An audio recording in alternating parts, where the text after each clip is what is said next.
Help? Sure. There's a couple over there. There's one. You missed it.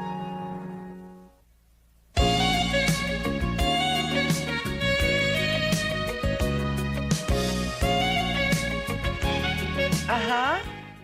I'll call you as soon as the tape arrives. I love you, too. Bye, sweetheart.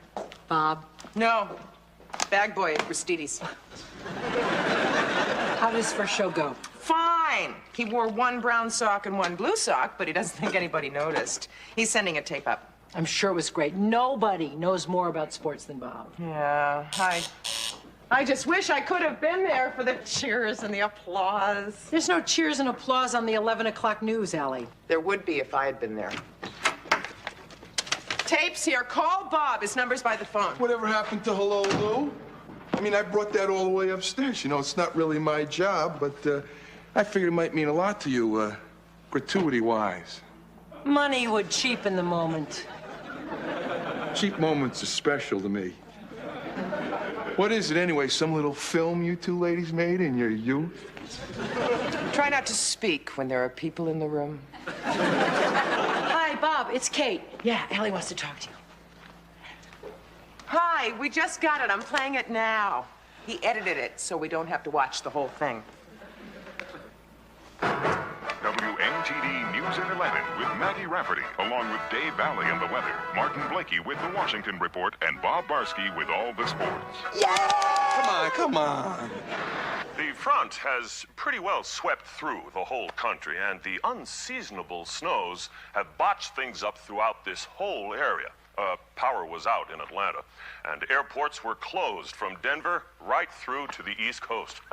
It was just an awful day, but we'll look for some improvement tomorrow. Maggie? Bob's next, right? Yeah. Thank you, Dave.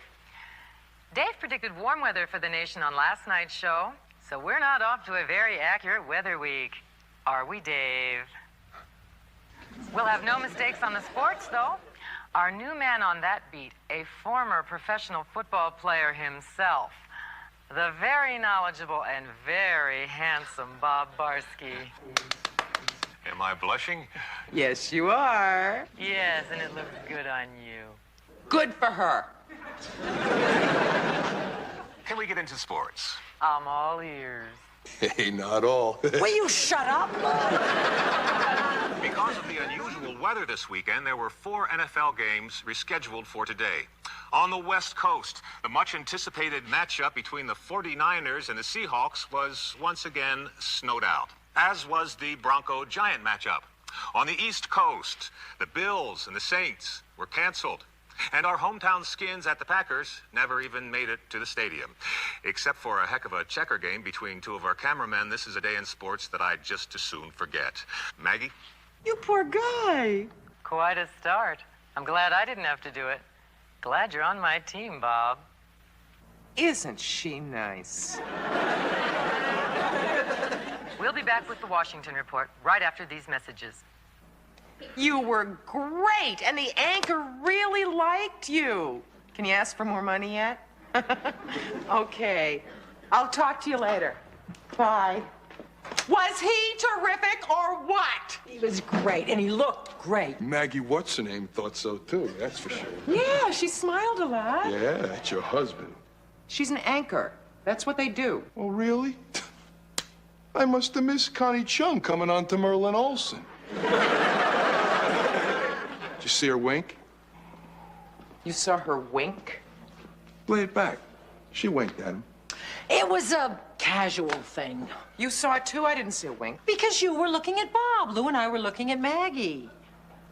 Put it on again. I'm not putting it on again. Goodbye, Lou. Oh, hey, listen, you don't have to hit me with a truck. I know when it's time to leave. See you later. But, play it back. You'll see. So she winked at him. So what? Oh, Allie, she did kind of look like she was coming on to him.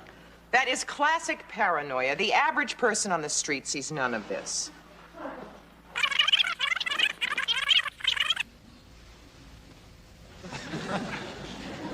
So she winked at him. So what? People like Bob. You like Bob. Don't you ever wink at him? Yeah, a lot. Well, stop it.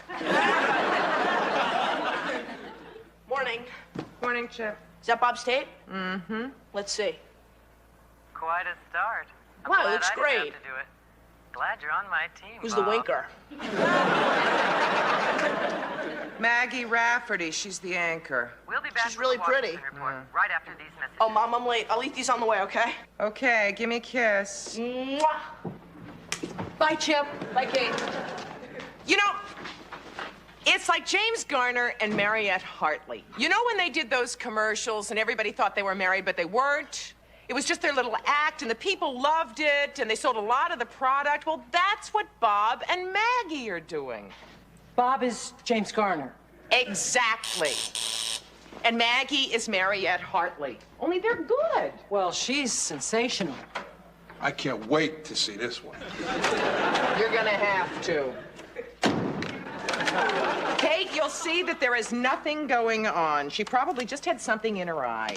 What you thought was a wink was a blink, I think. Time for the sports with bashful Bob Barsky. Now, don't blush again, Bob. Bob's new to the D.C. area, but we're taking good care of him. Aren't I, Bob? I saw it. It's me. The same thing happened with Charles. It's got to be me. Allie, it's not you, it's her. Bob didn't do anything. He's so alone down there, so vulnerable. Why don't you go down to Washington? Oh, I could never do that. Bob would think I didn't trust him. Trust is a big thing with Bob. Yeah, they all want to be trusted. I better hurry. Princess Fasood is going to be here any minute. I've got to get dressed. Those Arabian wives don't have any problem with trust. The other woman is another wife. Has she been to America before? I know nothing. The embassy called. They hired us to show her around the city. I just hope she speaks English. You know, Allie, maybe we've been making too big of a deal out of Maggie's style. Maybe you were right. Maybe she's just trying to be Mariette Hartley. Of course I was right. Oh, that's the princess. Would you stall her? Give her something exotic to drink. I'll be right out. Miss McCardle, No, I'm Miss McCardle's associate, Allie Barsky. I have brought Her Highness with me. May she wait inside? Please.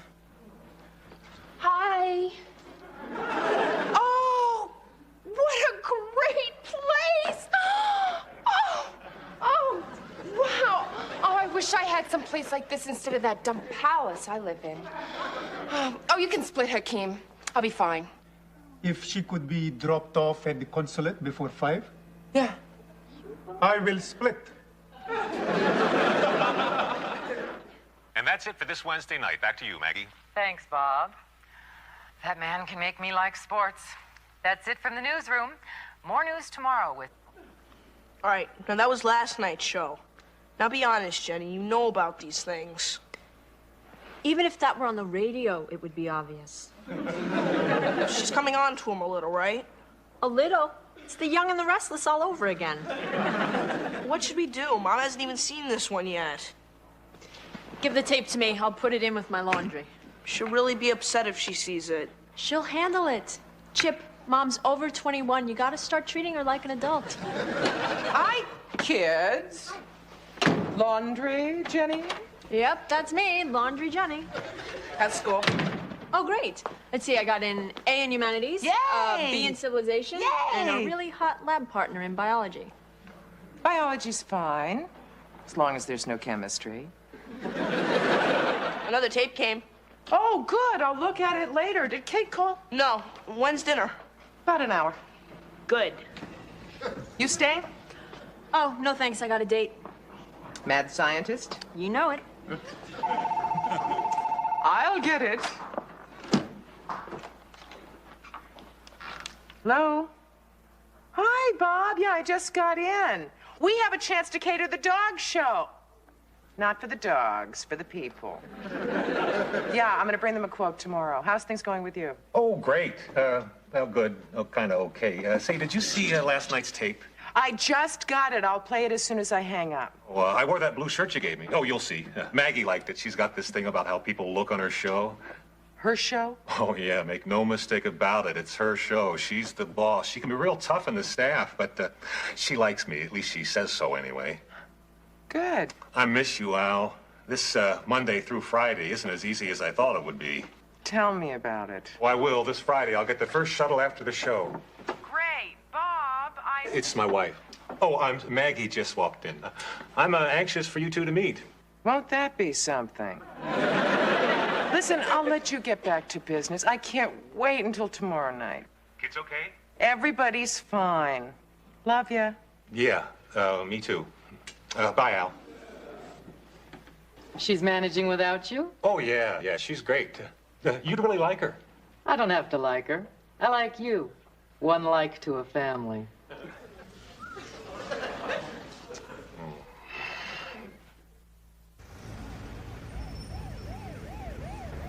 Princess, you look great. Yeah, I just hope that my husband likes it. Oh, he's gonna love it. I hope so, otherwise he's gonna cut off your hands.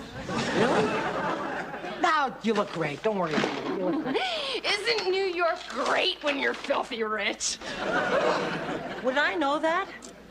Well, where do you get this energy? Aren't you tired? I'm only 23. Knock it off, Princess. You know, Kate, you have no respect for royalty. What time does the plane leave? It's my plane, Kate. It takes off when I get there. It's your plane? What a shame. You're never gonna get any bonus miles. Oh, I forgot. I'm supposed to check the messages. Hi, darling. Big Bob Barsky here, not with the sports, but with the news, and it's not too good either. Listen, I won't be able to get home tonight. Some kind of staff get-together that I don't think I should miss. I'll catch the first shuttle in the morning, though. Love you. He's fooling around with somebody. No. Hi. Oh, looks like you guys had a good day, too. You look fabulous. Yeah? Any messages? Princess, I am so sorry you're not going to get a chance to meet my husband. He doesn't come in until tonight. Have I stopped smiling since I got in? Hi, darling. Is he cute or what? What time does Bob's plane get in? He said he was going to take the first shuttle this morning. You want some more juice? No, I'm fine. Mom, I've been watching some of Bob's tapes. What do you think of the Dragon Lady? Who? The lady on Bob's show. I think she's got the hots for Bob. You too? No, I just think he's a nice guy. Was that funny or what? Hi. Where have you been? Well, Washington. You know, I work there, right? I'm sorry. Hi, Bob. Hey, Bob, I'm watching some of your shows. You do real good. Oh, thanks. People seem to like me. I haven't had breakfast yet. Here, have mine. Football practice. See you guys later. It's been a real exciting week, Al. They've been promoting the show a lot. We picked up half a ratings point by Thursday. I don't think it has anything to do with me, but if somebody else does, that's great. I know one thing. I sure am glad I'm home. Perhaps I should introduce myself. Hi, Bob. Hey, love your shows on TV. You look tired. Well, I am, actually. Really? Well, I better be going. I can see that you two have to talk. We do? Yes, you do. And the only reason that I'm leaving is because it's none of my business. And Allie will fill me in later. Bye.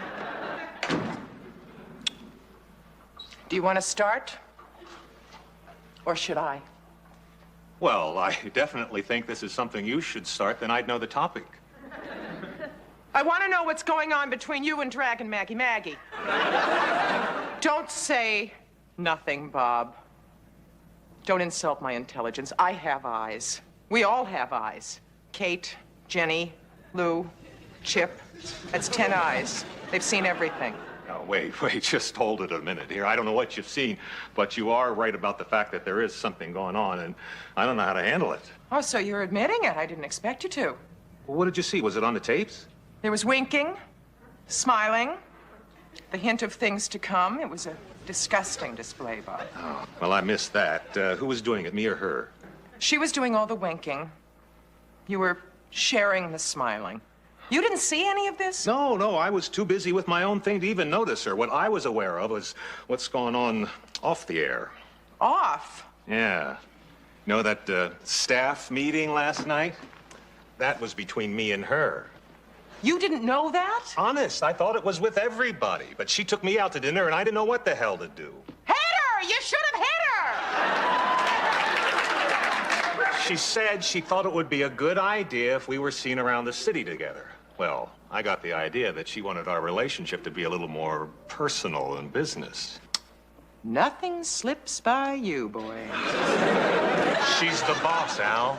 She got the weatherman fired for making a mistake the first night I did the show. I mean, she can get anybody fired. Look, my reviews have been pretty good. If I can just hang in there for a little bit, maybe I can get a job in New York or L.A. I mean, that's what we want, isn't it?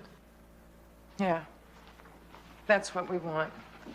But if this had happened to me, how would you feel? Well, I wouldn't like it, but I know that nothing would happen. I mean, nothing's going to happen with me either, except that I'm going to be pretty uncomfortable for the next couple of months. What happened to the last sportscaster? Well, I heard she tried the same thing, and he flatly said no. I admire him. Oh, good. Why don't you call him and tell him? He's doing the 5 a.m. farm report in Wyoming. So he's up then? There you go. You set that aside for 2 weeks, and you'll have a pocket in it for the spring. Great, thanks, Bob. Oh, how's your hitting? I strike out a lot. You know why? I missed the ball, I think. When it gets warm, I'll take you to the park. Great, thanks, Bob. There were hundreds of things we could choose from. Oh, I don't know, Al. Sexual battlegrounds, firepower, coal versus Danfold Industries, harassment in the office. Okay, I want to hear all about it. How to say no to your boss? Aha! It's the Maggie problem. She was coming on to you? Bob told me all about it. So, how are we going to handle this problem in the nation's capital? There is no problem in the nation's capital. I didn't carry all these books from 42nd and 5th because there's no problem. Al, I am not going to sue her. I'm going to simply tell her that I don't want a personal relationship, that I don't want to be seen with her outside the studio, and that I have this fabulous wife that's much more important to me than a TV show in Washington. Call her right now. I'll tell her after the show Monday. Why after? Why don't you tell her when you get there? Because that's when she's going to ask me to go out for a drink, and that's the perfect time for me to tell her about you and about me and sexual harassment. What if she fires you? I'll cry. I will. I'll actually cry. What time is it? 11:30. Bob is just finishing his show, and Maggie is making her move. Nice show, Bob. How would you like to go out with me for a drink and talk about things? Why don't we go to my apartment? It's so much more comfortable than a bar. We could put in a CD, light a fire.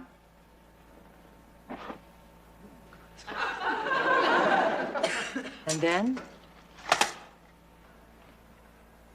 Look here, Maggie. I don't date sluts. As a matter of fact, I don't date anybody. I happen to be married to a pretty terrific woman who lost 2 pounds this week, and your cheapness makes me cringe.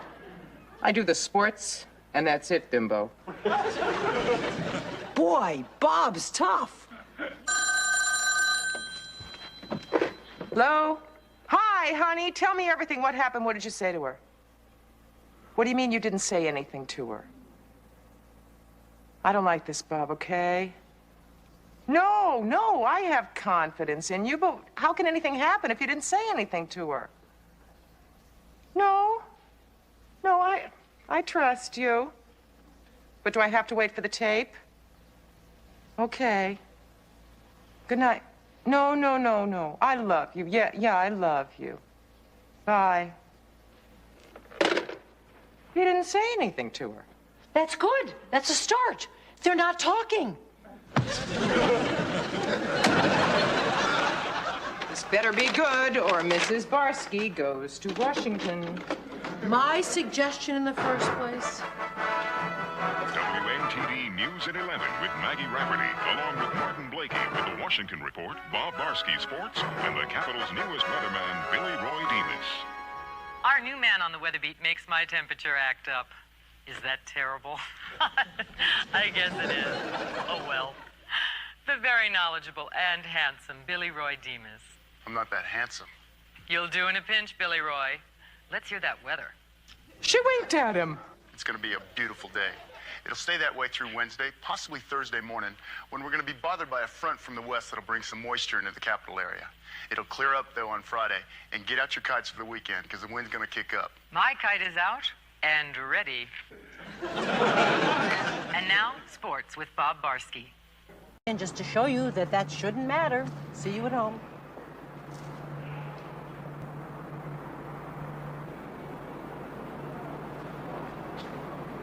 Enjoy.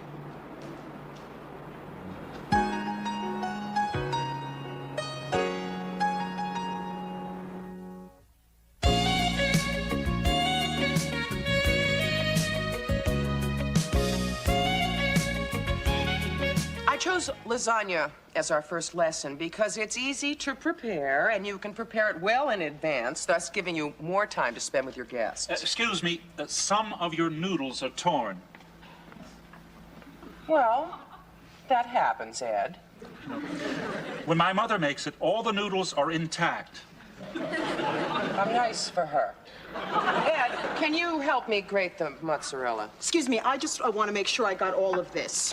Combine in a large saucepan 2 cans Italian-style peeled tomatoes, 4 8-ounce cans tomato sauce, 2 teaspoons Yeah, I'm going to give you all written recipes after the class, but basically we're here just to enjoy the experience of being in the kitchen, to smell the oregano, to feel the texture of the mozzarella. Which I must tell you is not fresh. When my mother makes it, she always uses fresh.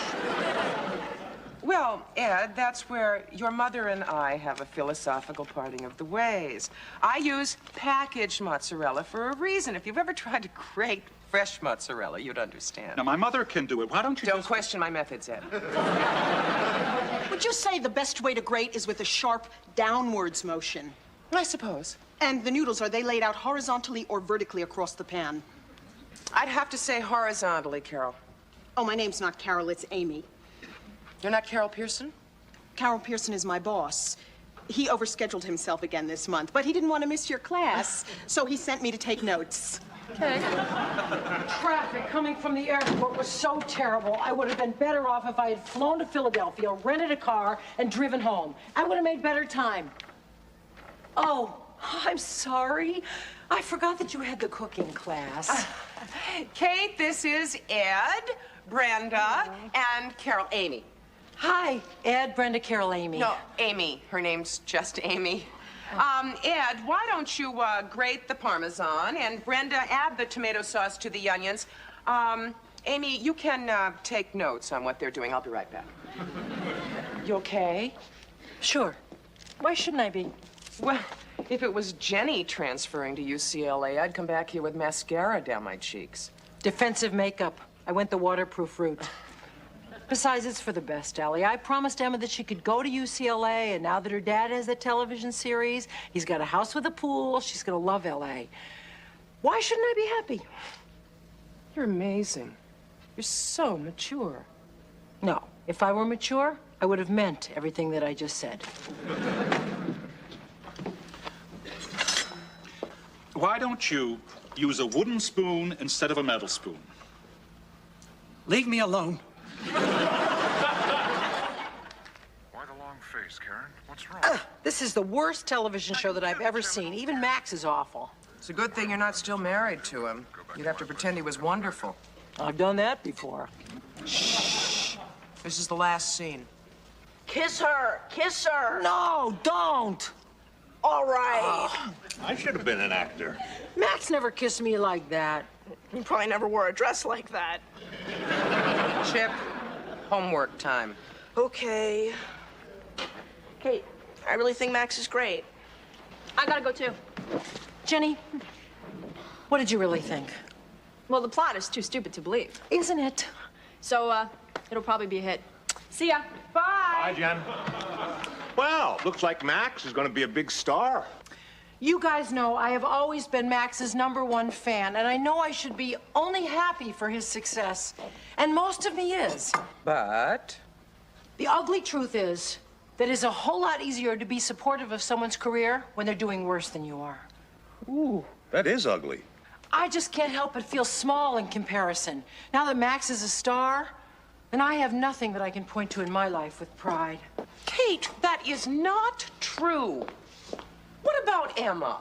3,000 miles is a long way to point. If I'm such a fantastic mother, why did she leave? You know why Emma left, and it has nothing to do with you. You're just going through the empty nest syndrome. Maybe so, but I'm in the prime of my life. I should be going through the feathered nest syndrome. I'm gonna be 40 years old next week, and all I have to show for it is more cellulite and fewer brain cells. Well, at least you're not feeling sorry for yourself. Kate, Allie. Well, I just want you to Please look at... don't try to cheer me up. You're so bad at it. Well, if I'm bad at it, it's your fault. I don't get any practice. You're always so happy. Let me try, please. Okay. Kate, you shouldn't be depressed. Because no matter how bad you feel now, tomorrow is another day. Are you kidding? No, I'm serious. All right. Kate, you shouldn't feel depressed. You've got your health. Oh, this is pathetic. All right, all right, all right. One more chance. Okay, one more. Gray skies are gonna clear up. Put on a happy face. Brush off the clouds and cheer up. Put on a happy face. And spread sunshine all over the place. Put on a happy face. Well, Gina, I thought I'd do it this way. I'd take Kate out for a late birthday lunch, then you come over here and start setting things up, and then... So you're sure you have all of those 8 cups in the same pattern? I'll be over later to pick them up. Bye, Bloomingdale's. Hi. Hi. Did they renew your license? Yeah, but they wouldn't let me use the same picture. What is this, Lori, Ellen, Gina? Goodbye, Bloomingdale's. You're giving me a surprise birthday party. Don't be ridiculous. I'm having a ladies' brunch the weekend that Bob is away. It's been too long since we've been together. Really? Then why does it say birthday cake under Gina? B-I-R-T-H-D-A-Y spells birthday to you? Boy, you know how to take the fun out of life. I don't want to ruin your fun, Ellie, but I don't want to party. You're just saying that. No party. No party? Why not? Because I've got nothing to celebrate.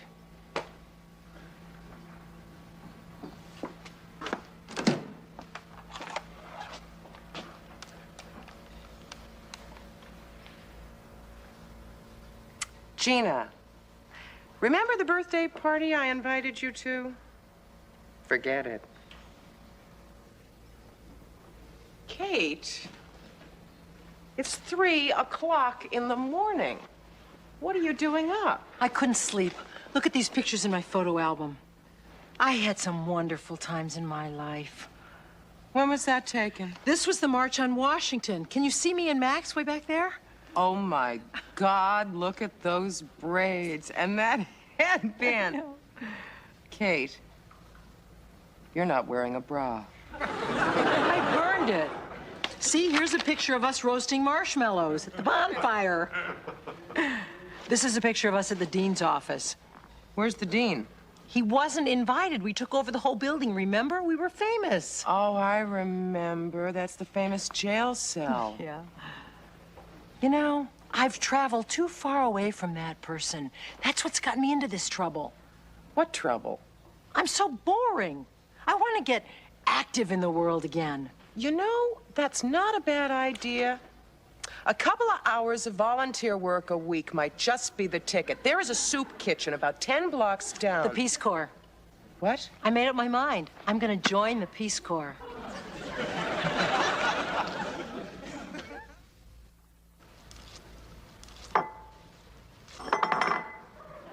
How does that woman do it? Look, Allie, I got my Peace Corps application. Great. What are you doing? Fighting with this cheese. I think the cheese won. It ain't over till it's over. Look how thick this thing is. I'm gonna fill it out right now. A momentary sanity lapse at 3 in the morning is understandable, but I can't believe you're going through with this thing. You sleep on mats on the floor? Sure. This brochure is thicker than those mats. I'm gonna be so tired at the end of the day, I won't care what I sleep on. I can't believe you've thought this thing through. Do you have any idea what the African sun can do to your skin? I'll wear big hats like Katharine Hepburn in The African Queen. Look at this picture, for example. These Peace Corps volunteers have just taught these Maasai warriors how to irrigate their fields. Now they're sitting down to a big feast to celebrate their success. Isn't that wonderful? What are they drinking? Cow blood. Oh, my God! I never knew that you were so hopelessly bourgeois. I'm sorry if I'm bourgeois, because sitting around in some ant-infested tent tossing back a shot of plasma is not my idea of a good time. Here's the skills section. List all skills, knowledge, and experience in the areas below. Carpentry. I can do that. You can? Sure, I built a bookcase once. Do Maasai warriors read? That's another thing that I can do. Teach people to read. In Swahili? How hard can it be? Architecture. I have experience with that. You have? I took a course in college. So, you're going to teach these natives to build libraries to house their bookcases? You don't think I can hack it, do you? Well, it's not that. I just think your skills are more urbane. So what are you saying? I should go over to Africa and teach the locals how to track down a good shoe sale? No, I don't think you should go to Africa at all. I think Emma's leaving created a void that you're trying to fill by becoming mother to the world. I am not just trying to fill a void. Okay, maybe I'm mostly trying to fill a void. But I'm also trying to add something important and meaningful to my life. Even if I don't have any special schooling, training, or experience. Could always run for vice president.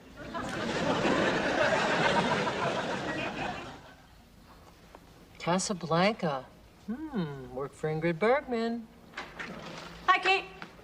Hi, Jenny. What you doing? Looking at the map of Africa. I applied to the Peace Corps. Yeah, I know. Is Mom home? I came by to get some money for books. No. How much do you need? That's okay. We're going out for lunch tomorrow. I'll hit her up for it then. Your mom's so lucky. I wish that were Emma was here to hit me up for some money. You really miss her, huh? Yeah, well, I was her mom for 18 years. It's kind of hard to quit cold turkey. Then don't.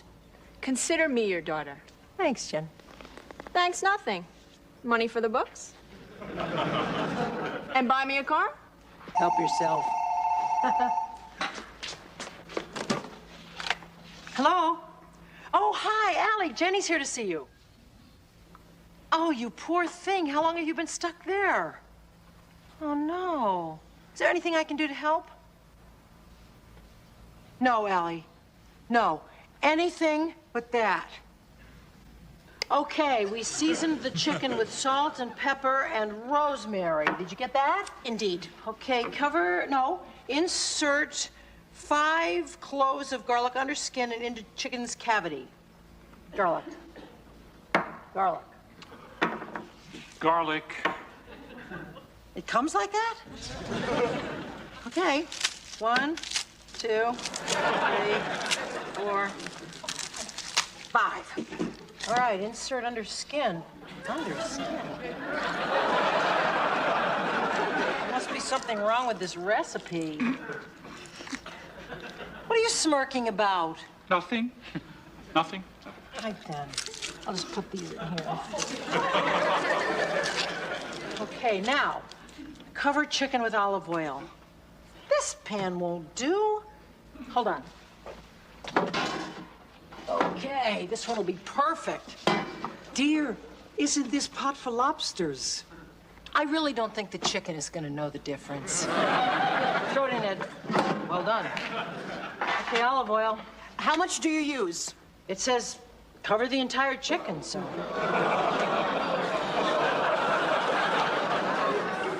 Boy, this is an expensive recipe. Do you want to share with us what's so darn funny? Just, you have a very unusual style of cooking, that's all. You want to teach the class? No, I'm having too much fun learning from you. Thank you. Okay, it's ready for the oven. Whoa. May I? Sure. Watch out we don't spill it any. It's so expensive. Okay, open the oven. Oh. You forgot to move down the rack. This pot won't fit. All right. Hi. Sorry I'm late. No problem. It's going great. What's this? Roast chicken. Why does it look like soup? She covered it with olive oil. Kate, covering with olive oil means dabbing olive oil all over it, not drowning the poor thing. And she used 5 whole, unpeeled heads of garlic instead of cloves. Tattletale! Ed, if you knew she was doing something wrong, why didn't you tell her? I'm sorry. It was just so amusing. You're expelled from this class. I'll send you a refund. Don't expel Ed. Expel me. The whole thing was my fault. I told you I couldn't do it. Oh, Kate, that's not true. Yes, it is. At least in the Peace Corps, I'll be able to do something good. You're joining the Peace Corps. Yes. Spreading heartburn to the third world. In the corner, Ed. The corner. Now!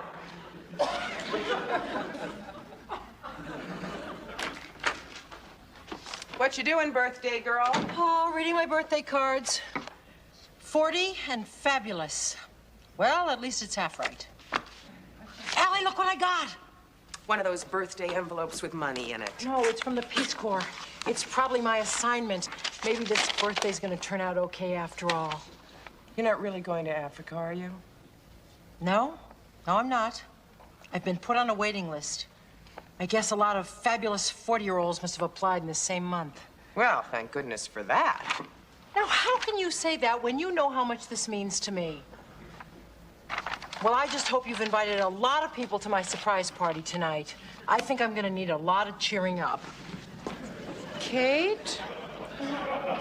You told me to cancel that party, remember? Yeah, because I knew you'd never do it. Want to bet? Get off it, Allie. You're just trying to throw me off track. I know that you are not the kind of person that could let my 40th birthday go by just like that. Are you? Oh, of course not. No. I never thought so. So what's the dress? Formal? Casual? Casual. Very casual. As a matter of fact, why don't you go out and get yourself something new to wear? It'll cheer you up. Okay.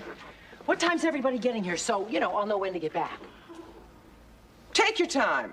Okay. Yeah. See ya. See ya.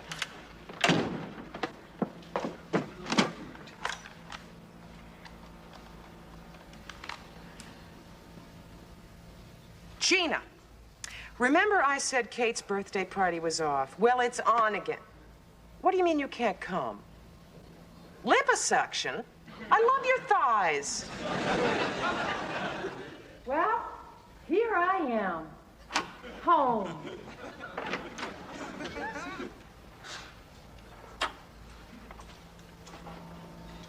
Hello? Surprise! Happy birthday! Oh my gosh! I am so surprised. I can't believe it. Who are these people? Well, you remember the cooking class. Oh! Hi. And this is Chip's friend, Billy. Happy birthday. Is this gonna last long? Shut up, Billy. You're getting cake. Happy birthday, dear. Thank you. Who are you? This is my mother, Mrs. Gordon. Look, I am sorry that these cupcakes are store-bought, but according to Ed, they're better than anything you'll get here. My boss is sorry he couldn't make it, but he sent you a check for $10. Amy, I thought we'd do gifts after we cut the cupcakes. Okay, everybody, ready to sing happy birthday? Oh, no, more gifts! Hey. Hi. I'm Sam Phillips, your neighbor across the hall at 21D. You got any of those little teeny-weeny batteries? This remote control's on the fritz here. Sam, come in. We were just about to sing happy birthday. I want you to meet the guest of honor. Where is the guest of honor? Ah. Don't jump, please. I wasn't going to, unless, of course, you're going to give me another pep talk. Well, it is always darkest before the dawn. Goodbye, Allie. No, come on, give me a break. Help me out here. You're the worst. You give the worst pep talks. You give the worst surprise parties. Ed's mother? Well, you know, it's hard getting people at a moment's notice. Do you have any idea what people are doing to their bodies these days? Oh, don't cry. Please don't cry. I am laughing. Aha! The plan worked. Right. Oh, well, so it wasn't the plan, but it worked anyway. Thanks, pal. Kate, Emma's on the phone. Oh, she remembered. Hi, honey. Yeah, actually, like that.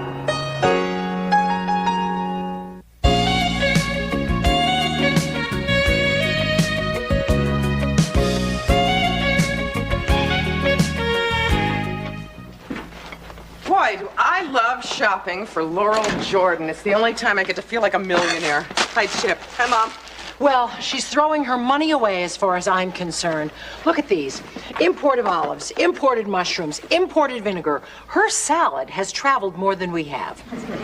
Look at this bill, Allie. It's here somewhere. We had practically the same list, and she paid 3 times as much as we did. I think it's sinful. It's her money. Wish it was my money. Just think of the things I could buy. I wonder if she gives any of it to charity. Call her. Tell her we have her stuff and ask her. I bet she doesn't. What makes you say that? I don't know. She just seems awfully self-centered. I know the type. Zillions for scallions and nothing for the poor. Oh, hi, Laurel. Kate McCardle. We just got back. We'll bring your groceries right up. Oh, all right, if you like. See you soon. Bye. She's going to come and get them herself. What's the matter? Are you all right? There's something wrong with the mayonnaise. Oh, I bought another jar. I'll make you another sandwich. No time, Mom. I'm meeting Eddie. Well, you've got to eat something. Here, have an apple. Okay. Is Bob up yet? Nope. What time did he get in from Washington last night? About 2. Okay, thanks. See you later. Yeah. Oh, my. Sorry. Sorry, Laurel. No, it's quite all right. He's a lovely boy. He's not for sale. Kate. That was just a little joke. Oh, but an honest one. I think I realize the source of your humor, Kate. The rich lady from the penthouse can probably afford anything she wants. Just a dumb joke. Unfortunately, when it comes to the really wonderful things in life, like a child of my own, it just isn't true. Just a dumb, stupid, lousy, rotten joke. What do I owe you? Forget it. The bill is on the counter. Oh, good. Oh, good morning. Oh, I'm sorry. I didn't know you had company. I'm not company, Bob. I live here. I think he meant... another joke. Good. Good morning, honey. Good morning. Look, I'll grab a shower and have breakfast later. How are you, Laurel? I'm fine, Bob. Good. He's beautiful, Allie. He's not for sale. I wish he were. I do envy you. Somewhere along the line, I made a decision not to marry, but lately, I've been so bored. I think a husband would be a terrific idea. Well, all the work you do in charities must keep you busy. I'm sure you make a lot of friends down at those community programs that you're involved in. To be honest with you, Kate, I'm not really a joiner. Ah, I see. I have a few friends, but all of them together don't add up to a Bob. Really? He's a special fellow, Allie. From the few times we've met, I've honestly become aware of his sensitivity. When did you see his sensitivity? Well, it's just there. The way he asks, "How are you?" When Bob asks, I really believe that he wants to know. Oh, he does. He really does. You know what, Allie? What? Find me a Bob. What? You and Kate. Well, I mean, you found a picture for above my fireplace, a ficus for my den. You've done my shopping. It's your business, and you're very good at it. Find me a Bob. To marry? Exactly. Well, I leave it entirely up to you. Once you've found him, I'll go anywhere you say to meet him.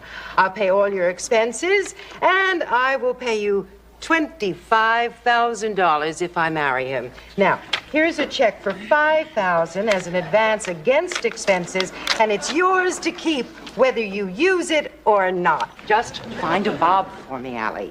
Here, just take it, dear. Don't think about it. Take it. Take it. Take it. Take it, Allie. Take the check. course, yes. Now, are these my groceries? Yes, may I help you? No. You stay here and help Allie find me her husband. Of course, it's been very nice doing business with you, Laurel. Can you believe it? A check for $5,000? We've never been paid that much. Let me see it. Well, it's not doing any good in your hand. Let's go cash it. Allie, we're gonna be rich. All I have to do is go look up a name in my diary, find a guy for Laurel, and we're gonna be rich, rich, rich. Not as rich as he's gonna be. Who? That guy we find is going to be marrying millions. You're right. Some man walking around out there, and we're going to make him a multi-millionaire, and we only get $30,000 for it? Yeah, but he's got to live with Laurel Jordan. She is despicable. Yay, we finally agree on Laurel Jordan. And if he finds her despicable, they'll get a divorce. And get half of her zillions. Boy, we're doing something awfully nice for some dumb jerk. Not some dumb jerk, another Bob, remember? Right. Right. Well, why another Bob? Why not Bob himself? What are you saying? I'm saying that we have a chance to make $1 million staring us in the face. Why can't I see it? Because you're not thinking, Kate. Laurel obviously is crazy about Bob. You know that. That's clear. And if she could have him, she would grab him in a second. Yeah, Allie, but... So why don't we just give him to her? What are you saying? This is a lousy $30,000. So long, Bob. It's more than that. It's half of everything she has. Don't you see? I divorce Bob. He marries Laurel. After a period of time, say like a week or a month, he becomes so obnoxious she divorces him. He walks away with $10 million. That's $5 million for you, $5 million for me, $100,000 of which is going to go to the biggest re-wedding you've ever seen. You are serious? You bet your life I am. Why do I get $5 million? You have the hardest part of all. What? Keeping your mouth shut. Let's go for it. And so, my darling, I called my connection at the Intercity Charity Council. She gives nothing to anyone, not a penny. She inherited her money from her father, who was a slumlord, and has not given back 1 cent. She doesn't deserve to have it, Bob. But we do? We will. We'll earn it. Oh, Bob, if you love me, divorce me. Whatever happened to sending a dozen roses? That used to be good enough. And then marry Laurel until she divorces you. Now, why, may I ask, would she divorce someone as pure and ethical as me? For not sleeping with her. Got it? Come on, Allie, you gotta try harder. I can't, Kate. I can't make myself cry. Well, you gotta look pained. You don't want this lawyer to know that you and Bob are setting up Bob's future divorce from Laurel. Now cry. I can't. All right, ready? Don't you dare. Sorry to keep you waiting. Now, you said your grounds for divorce from Mr. Barsky are mental cruelty. Extreme. Extreme mental cruelty. Now, do you have any examples we could use, Mrs. Barsky? I would say that his calling from Washington to say that he wasn't going to be home for the weekend so he could spend it with his beautiful blonde boss was extremely mentally cruel. Good example. Good. Anything else, specifically with this other woman, Laurel Jordan? Aha! There you have it. You hit it right on the head there. You're very good, Mr. Garfield. Thank you. An example? Tell him about last week, Allie. Last week. She was at their house. Right at their house. Our house. And? Oh, well, wait until we hear this one, Kate. And Bob comes into the room when he hears Laurel's voice, flaunting his half-naked body in front of her, yawning and stretching solely for her benefit, obviously going out of his way to flex his long, sinewy muscles in a snake-like fashion so as to arouse any woman's basest instincts. Yes, well, I understand the situation entirely, and I should start proceedings immediately. Very good. And if Mr. Barsky doesn't protest, as you say he won't, I see no reason why you two should not be divorced within the month. He did it! Oh, Bob.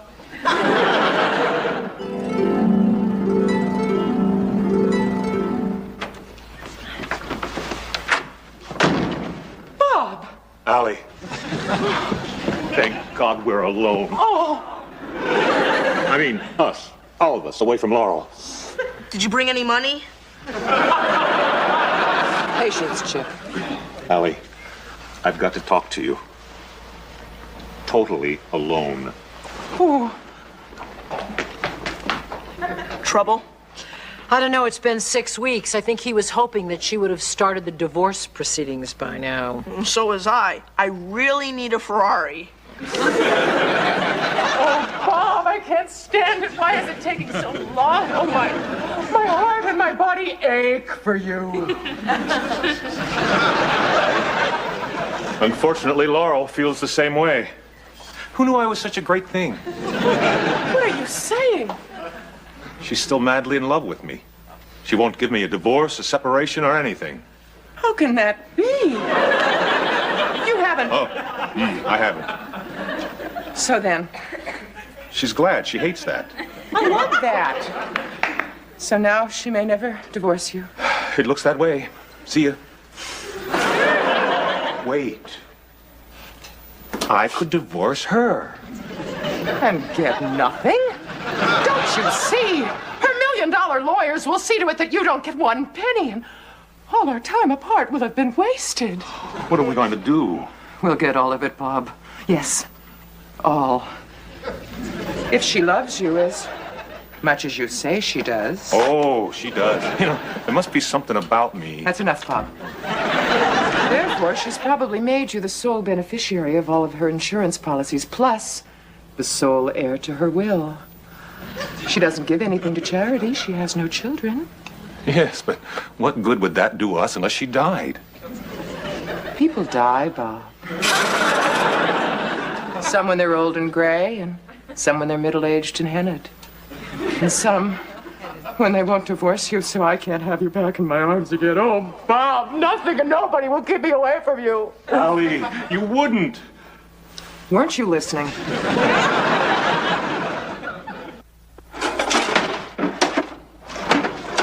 Allie, what are you looking for? A cigarette. You don't smoke. I don't want to smoke it. I want to look for it. It calms my nerves. Oh, I guess I'll look for one. I'm kind of edgy, too. Oh, no, I'm not going to look. I know me. Today I'll look for one. Tomorrow I'll look for two. By the end of the week, I'll be looking for a whole pack. Allie. Mom! Oh! You are right. I checked. I'm the sole beneficiary of her insurance policies and the only heir mentioned in her will. Good. Then that's it. Yes. Have you told Kate? Not yet. Told Kate what? Bob and I have decided to kill Laurel. I don't want to hear it. You just heard it. Tell me about it. Laurel refuses to give Bob a divorce. Oh, boo. Well, you should understand that. You know, I have these long, sinewy muscles. Cool it, Bob. Oh. Anyway, it seems that's the only way we can get her money. I see. The question is, how?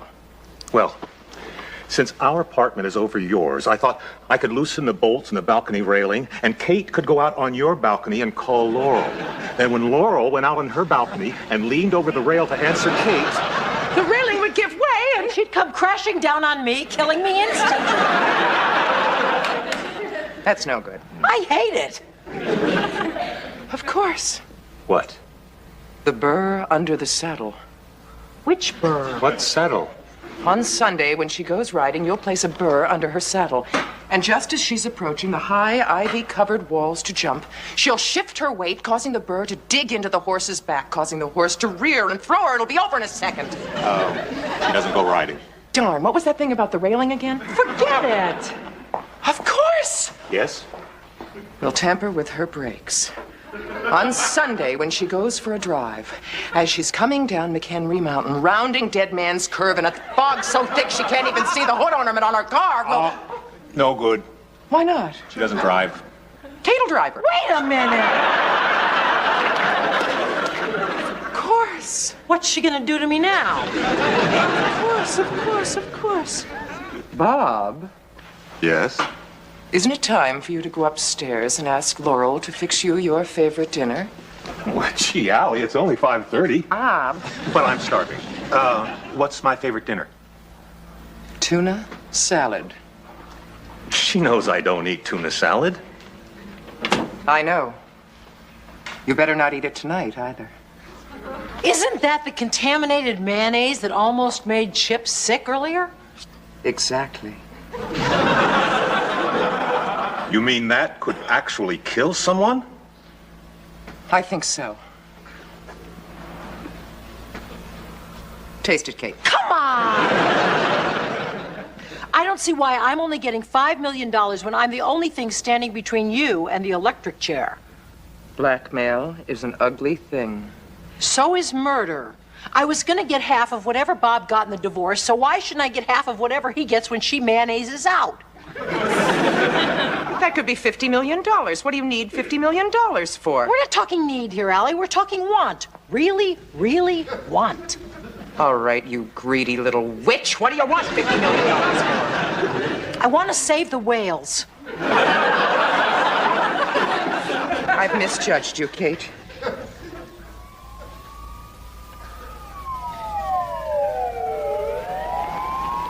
What are you going to do with your $50 million, Allie? It's so noisy in here with the windows open. Maybe I'll buy a Connecticut and put it outside. Oh, it looks as though they're coming down our block. You're right, they're stopping right in front of our building.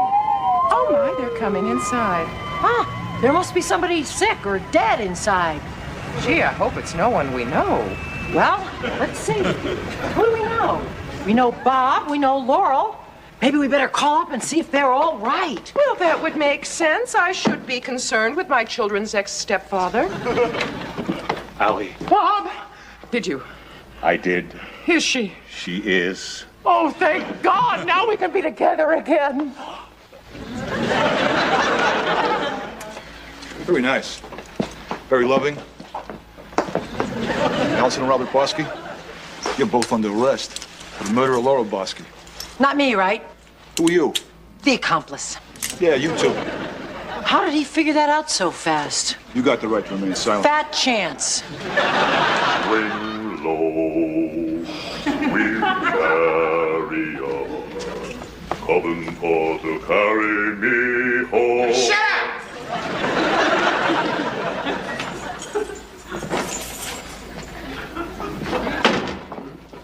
I wish you'd told me you were going to wear that. I would have worn something else. Some fair trial. We find the defendants, Kate McCardle and Robert and Allison Barsky, guilty as charged. I planned the whole thing from the start. My name should have been first. I don't want to fry! I don't want to fry! I don't want to cry. I don't want to cry. Grow up.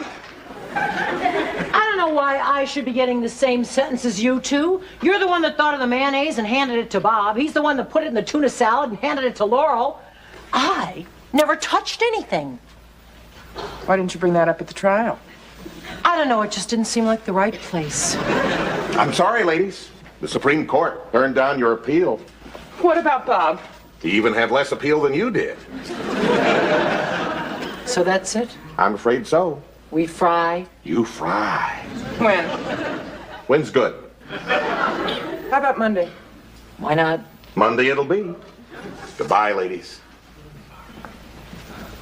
Oh, Kate, we made a terrible mistake. Yeah. It's Monday. I know. Are you gonna wear a blindfold? Only if they shave your head. I really don't want to see that. I'm sorry I got you into all of this. Do you blame me a lot? Of course. What happened, Allie? Where did it all go wrong? It all started with Laurel coming down for her groceries, seeing Bob, and then waving that $5,000 check in front of our face. But you never took it. I didn't. No, the last thing that happened was me saying, "Take it, Allie. Take the check." No. No, thank you. No, thank you.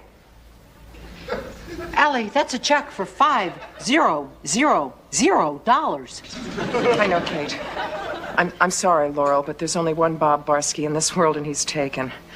Took me 30-something years to find him, and I don't think I could find another one in less time than that. I understand. Don't understand so quickly, Laurel. Let me work on it.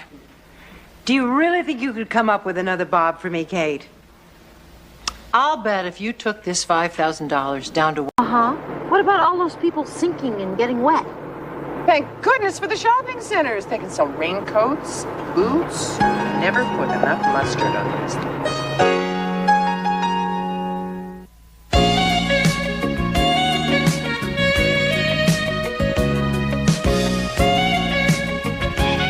Go over the big ones with me one more time, okay? Shoot. Okay. Billy's the weatherman, Mike's the sportscaster, Right. Mark and Eddie. Hi, I just came from the beauty salon. What do you think? Oh, bless you, Bob. The cost of wolf whistles is escalating quickly. I hope some of your friends that are coming to the party tonight are single. There might be one or two. I've forgotten what Mark and Eddie do. Allie, you don't have to memorize who's who before they get here. Well, I at least want to get your boss right. He's, Brian Keyes. But don't knock yourself out. He might not be my boss that much longer. Oh, honey. What do you mean? Well, my contract is up next week, and I haven't heard a word from him. Well, you said it was next week. Relax. Bob thinks if Keyes was going to renew his contract, he would have said something by now. Oh, yeah, you're probably right. Thanks a lot. Why don't you just ask him? Well, because it's not very professional. Anyway, he's not the kind of guy you kibitz with. He's very private, very corporate. I mean, he's been in charge of the station for 3 weeks, and all that I know about him is he wears a lot of gray.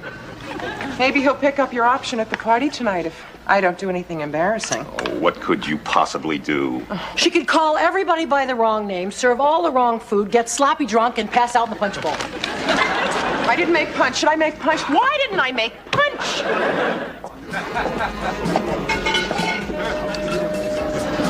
Punch?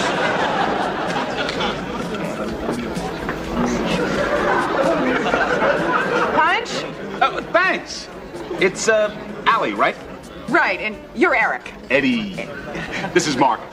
Mark, right, you're a radio announcer. Sports writer. Sports writer, I knew that. We were just talking about the Gretzky move. What do you think? Well, you can't trust those Russians. Excuse me, I've got Hi, I'm Kate McCardle, Allie Barsky's friend. No, Come on of in. course. Of course. Well, since I'm new at the station, I had my assistant do a little research. I'm Brian Keyes. Of course. Of course. Yes, your suit is a lovely shade of gray. You're Bob's boss. Ah, very good. Oh, my wife has sends her regrets. She was feeling a little ill this evening. Oh, that's too bad. Well, here, let me take your coat. Make yourself at home. Thank you. It's a disaster, isn't it? The party, everybody loves it. See the guy in the gray suit? Brian Keyes. Bob's boss. Very good. Who's Gretzky? A hockey player. Russian? Canadian. They think I'm an idiot. The Canadians? No, Bob's friends. Stay near me tonight, Kate. Okay, just let me hang this coat. Okay. Oh, why not? Kareem will make $2 million whether he plays or not. But see, that's not the point. Hey, oh, what do you got? Hors d'oeuvres? Thanks. Kate made them. Oh. Pop, Mattingly just left, and he shook my hand goodbye. I've got to call the world.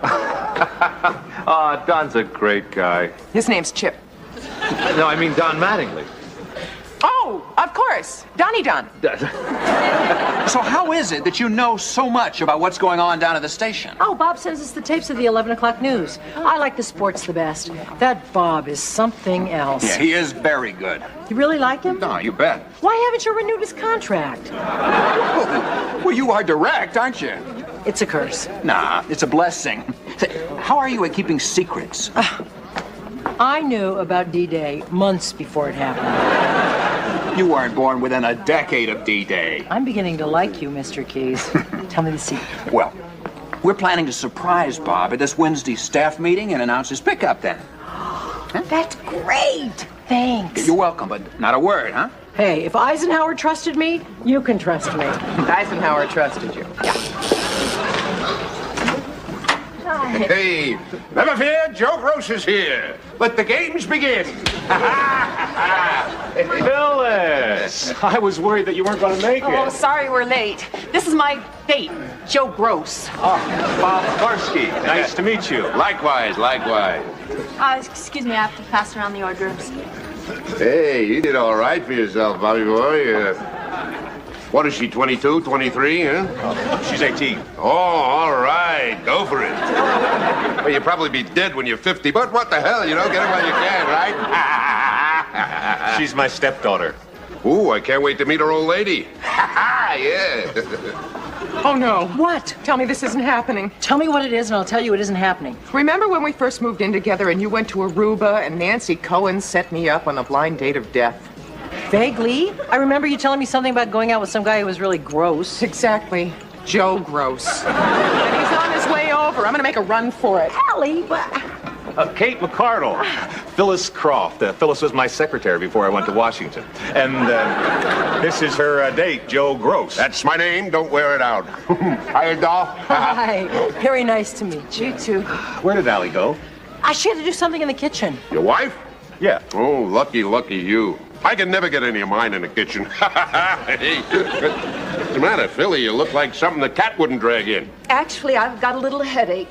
I got the perfect cure. Could I get you some aspirin? Could a person take more than 6 in an evening? I'll check the label. Hey, Allie. Allie, come over here. I want you to meet someone. This is Phyllis Croft. And, this is her friend, Joe Gross. Hi. Hey, don't I know you? No, I think you must be thinking of someone else. Well, I'm not very good with faces, but I never forget a figure. Did you ever do a turn at the Kit Kat Club? Is this some secret life I don't know about? Mike. Phyllis, hi. Good to see you. You know Mike? Sure, I temp for him all the time. Hey, have you heard any rumors about the station? You know, who's in, who's out? No, Bob. Hey, come on. Let's hit the bar. Nice meeting you, Allie. Allie? No. Well, don't you worry, darling. It'll come back to me. What do we got? Joe Gross? Have you ever met anyone so more aptly named? Can you believe that guy? I mean, I know Phyllis is anxious to hook up with someone, but that's pitiful. I mean, what could a woman think of herself to date a guy like that? Beats me. Maybe it was a blind date. Whoops. Well, now everybody can take a piece home. I'll clean it up. Oh, my boss. How long has he been here? 3 minutes. He's very happy. Got himself a glass of cognac. Great. I'll get him a case. Bob. Huh? I would relax. I don't think you've got anything to worry about. Yeah? Allie, I never did ask you before, but what were you thinking of yourself to go out with Joe Gross? With me, it was a blind date. Yeah, the first time, but I seem to recall you telling me that you went out with him twice. Okay. I was new at dating. My husband of 16 years just left me for another woman, and I was afraid no other man would look at me again. You've come a long way, baby. Yeah, right. You know that, and I know that, but don't tell Bob, promise? Okay, but he wouldn't care. Maybe he would, and maybe he wouldn't. I just don't want him to think he married a desperate woman with no self-esteem. Allie, your self-esteem must be lower than my neckline. Otherwise, you wouldn't even worry about this. Right? I know Joe is going to remember me. Do you think Bob would notice if I spent the rest of the evening in the closet?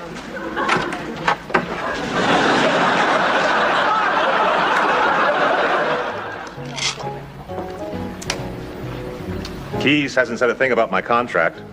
I even hinted around about it. He completely ignored me. What? He completely ignored...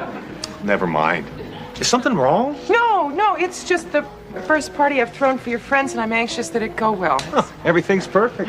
Oh, those hips. I remember those hips. It's all coming back to me. Excuse me. Yeah. I'd watch out if I were you, Bobby boy. I think she's crazy about me. Oh, there's my little filly grazing on the couch. Time to saddle up. Well, hello, darling. You miss me? I'm back. Hi there. Hello. So, Bob, are you having fun? Yeah, but something's bothering Allie. Oh, that's nothing. Don't worry about it. She hates my friends, doesn't she? Of course not. Well, how could she? They're terrific. Well, then what is it, for crying out loud? Trust me, it's nothing important. Besides, if I told you, she'd kill me. Come on, Kate. I hate to see her like this. All right, but I'm only telling you because it's for her own good. I know. Allie went out with Joe Gross. Joe Gross? That Joe Gross, Mr. Piggy? It was a long time ago, and she's afraid if you find out, you're going to think less of her. Now go tell her that you don't care, and she can relax. Well, of course I don't care. Hey, Kate, you did the right thing by telling me. Thanks. Hey, Allie! Allie, come down!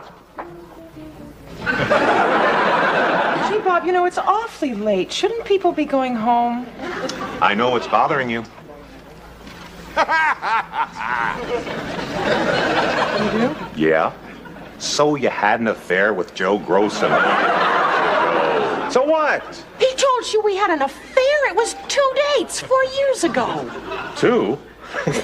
Kate didn't tell me 2. Kate? Oh, look, I made her tell me. And I want you to know I don't think any less of you. All right, all ladies not wearing brassieres over here on the couch. Where you going? The party's getting interesting. How could you not think less of me? Look, I'm sure at the time you had your reasons. And I really can't wait to hear them.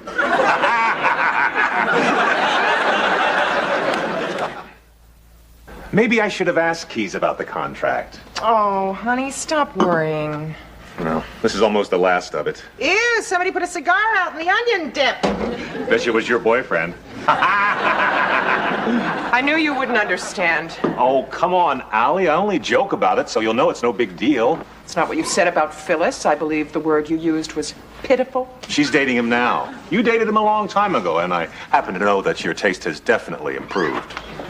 Jenny's in a cab on her way uptown, and I'm on my way to bed to pass out unless you guys need me for something. I think you've done enough for one evening. Why are you using that tone of voice?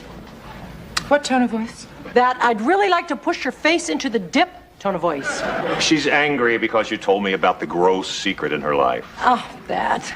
Yes, that. Allie, I only told Bob so that you could relax and have some fun at the party. But you knew I didn't want him to know. Allie, I made her tell me. You made her. What'd you use, a whip? Thumb screws? He asked me why you were so upset. He asked you! Well, no wonder you crumbled. Thank God you never fell into the hands of the Gestapo. I thought you could keep a secret, Kate. I can keep most secrets, but there are exceptions. A secret is a secret. Allie, if it's not going to do any harm and it's actually going to do someone good, then what's the big deal? Right. So, was it his mind or his body? Helping the matter. I never would have told him, Allie, if I knew he was going to be so silly about it. All right, no more jokes. I'm sorry. I promise. And I promise to keep my loose lips zipped. Cross your hearts and hope to die. Oh, come on. I don't want to have to do that. Bob? Cross our hearts and hope to die. Are we forgiven? As soon as you finish the dishes. Oh, do we have to do them tonight? I'll do them. Are you sure? Yeah, I can't sleep. I got too much on my mind about this contract deal. I feel like such a flop. Oh, Bob, you're not. Bob, I really wouldn't worry about it. I'm sure everything's going to be all right. You haven't heard anything, have you? Believe me, if she's heard something, the whole world would know.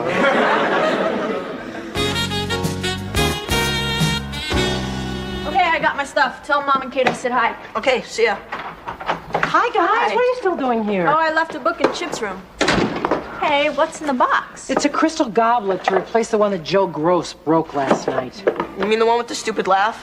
And even stupider jokes? Yeah. You guys know where the scissors are? I want to wrap this. I think they're in my room. Why do you want to wrap the glass? It's a present for your mom. I kind of blew it last night. I want to make it up to her. What'd you do?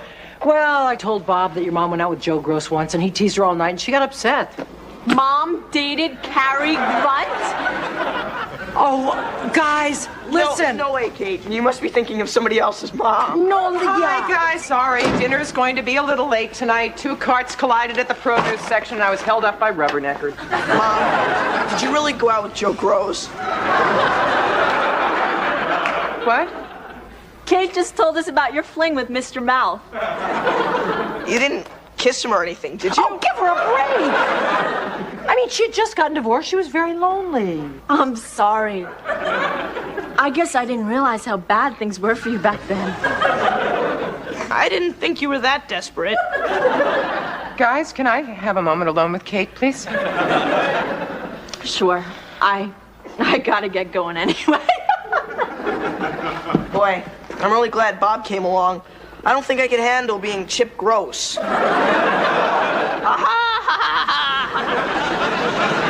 You do one silly little thing, they never let you forget it.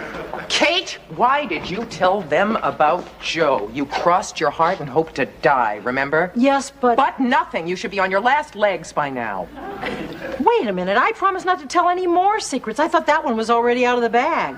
3 people knew. You, me, and Bob. It was hardly public domain.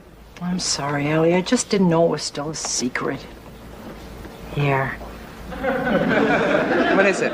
Well, it's something I got you to make up for last night. Now, today, I was going to wrap it, but I thought I better give it to you right away.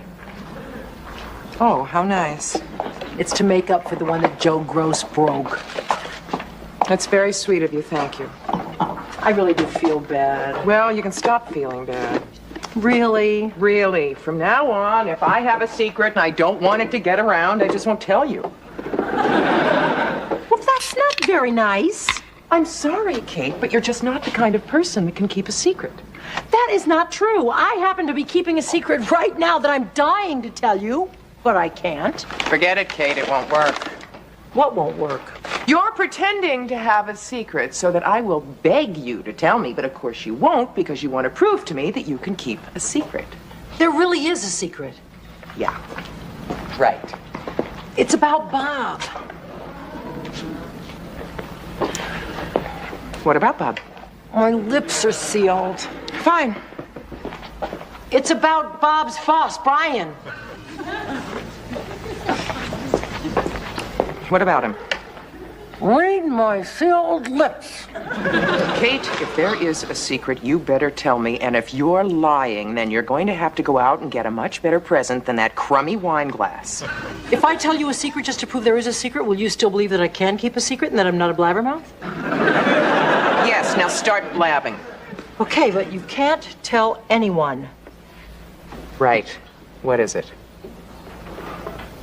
Bob's boss is going to a broadcasting convention this weekend, and he invited me to go along with him. What? Shh! He really came on to me at the party. I can't believe that. I have been working out, you know. I can believe he came on to you. Everyone comes on to you, but I can't believe you fell for it. He sounded very serious, he sounded very sincere, and he asked me not to tell anyone. Why not? Because he felt that Bob would be very uncomfortable. You know, him going around with your best friend. Wait a minute. He knows how close we are, so he wouldn't ask you to go away with him if he wasn't going to pick up Bob's option. Maybe.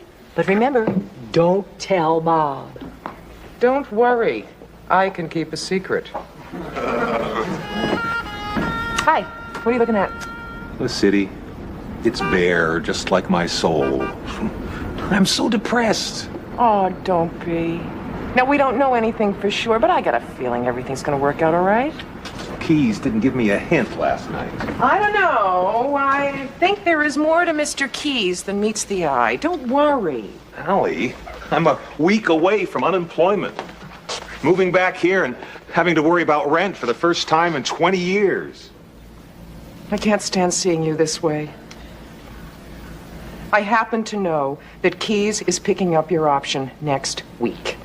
How do you know? Well, he asked Kate to go away with him for the weekend, and he wouldn't have done that if he wasn't going to pick up your option, knowing how close we are.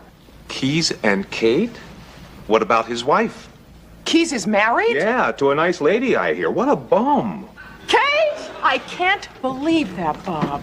What? What happened? You can't go away with keys. Bob just told me he's married. Oh, really?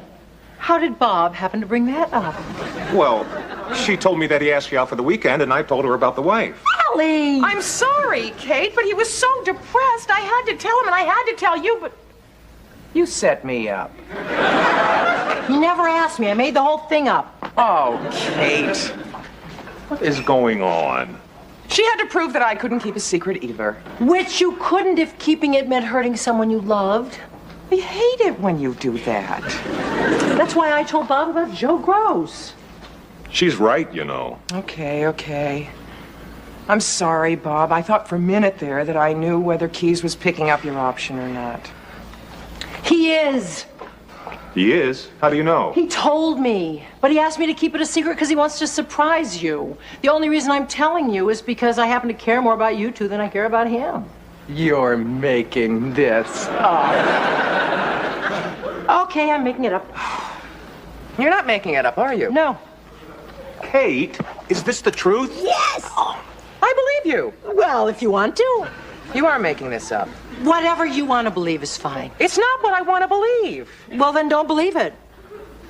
Believe what? I forgot what side I'm on. It all started when you told me not to tell Bob that you'd gone out with Joe Gross 4 times. 3. 3? Yeah, 3.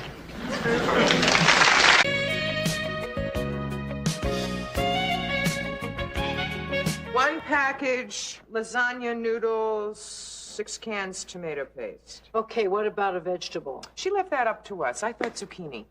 Really? What's wrong with zucchini? Nothing. It's just that Dr. Brown is a psychiatrist, and you know how obsessed they are with sex. You're kidding. A lot can be read into a zucchini. Maybe you and Dr. Brown should have a talk between courses. Hurry up, Chip, or you'll be late for the bus. How's our budding downhill racer? Packing everything he owns. I told him for a weekend in the snow he does not need 2 Hawaiian shirts. I'm ready. Are you sure you have enough warm clothes? Yes, Mom. Jeans, sweaters, socks? Yes, Mom. Bob, will you make sure that the bus gets off okay? Yes, Mom. I wish I were going with you, kid. You wish you were going on a 2-hour bus trip with 38th graders? Yeah. You pass around food, sing songs, rap with the teachers. Oh, which reminds me, you listen to Mr. Humphrey. What he says goes. I will. Oh, and don't let any of those daredevils make you go up too high. Stick to the bunny slope. Oh, Mom. Come on, Chip, let's go before she makes you promise to stay in the lodge all weekend.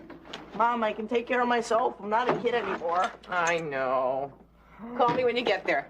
Watch out for the abominable snowman. Don't ski into any trees. Oh, Mom.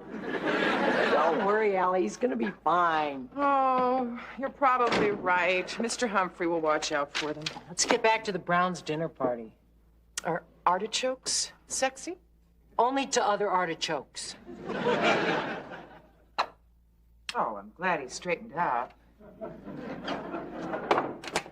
Allie, I'm back. I'm in Chip's room. Oh, man, the market was so jammed. They were out of French bread. We'll have to stop at the bakery. Whoa, what hit this place? Hurricane Chip. Oh, listen to this. Dear Chip, is this class boring or what? Right back. Linda. Ooh. Who's Linda? Girl who dots her I's with little hearts. All girls in the 8th grade dot their I's with little hearts. Wonder why he never mentioned her.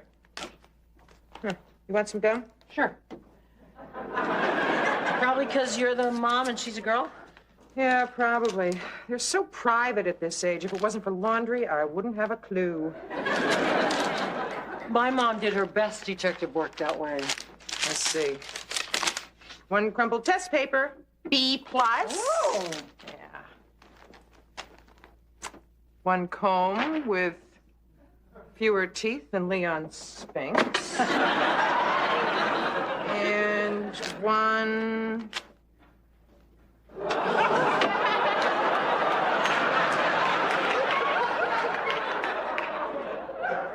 One condom.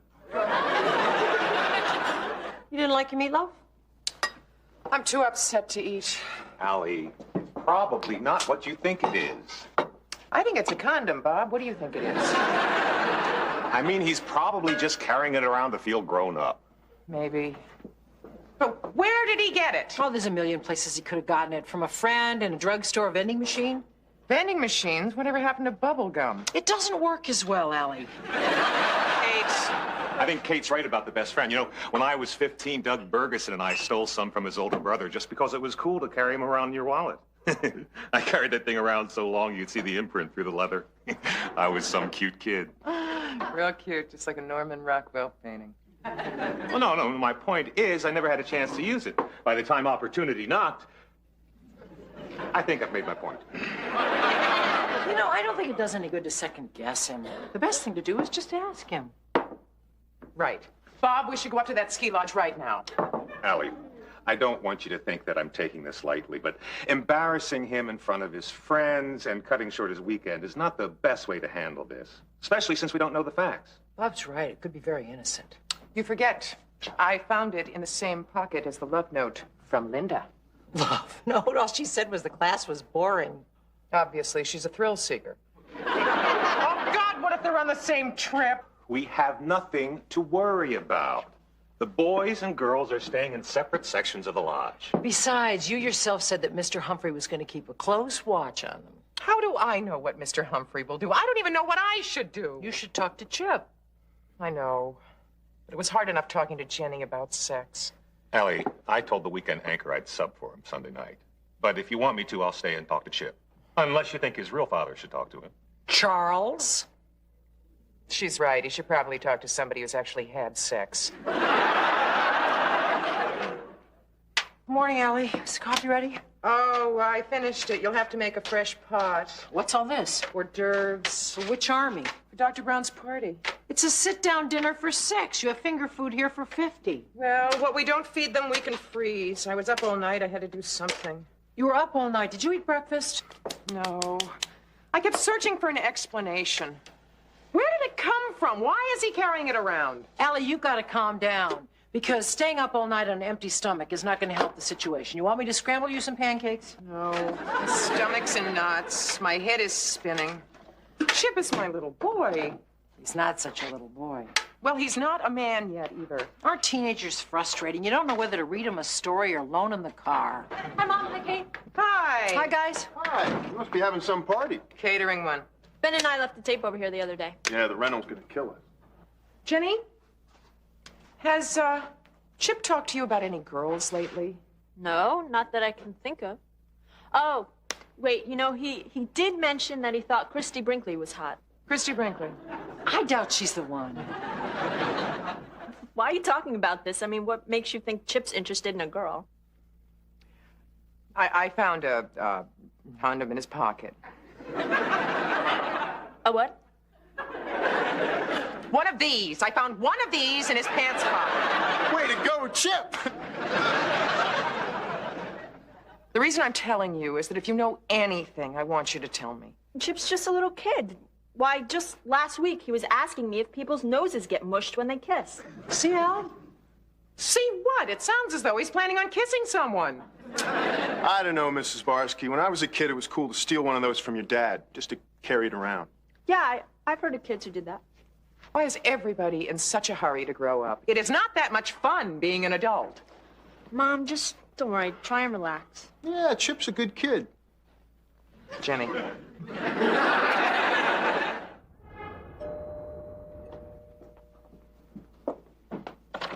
Hello. Hi, Dr. Brown. I'm Kate McCardle. This is Allie Barsky. Come in, please. I see you dress alike. Yeah. Well, no, I mean, only when we work. Of course.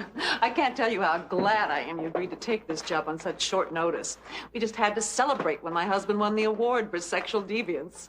You actually give an award for that? My husband's a psychiatrist, too. He's a Freudian. I'm a Jungian. Our guests are mostly Gestalt. They should be arriving soon. I'd like to sit down to dinner at 8. Will that work out all right for you? Allie? Huh? Dr. Brown would like to serve dinner at 8. Oh, sure.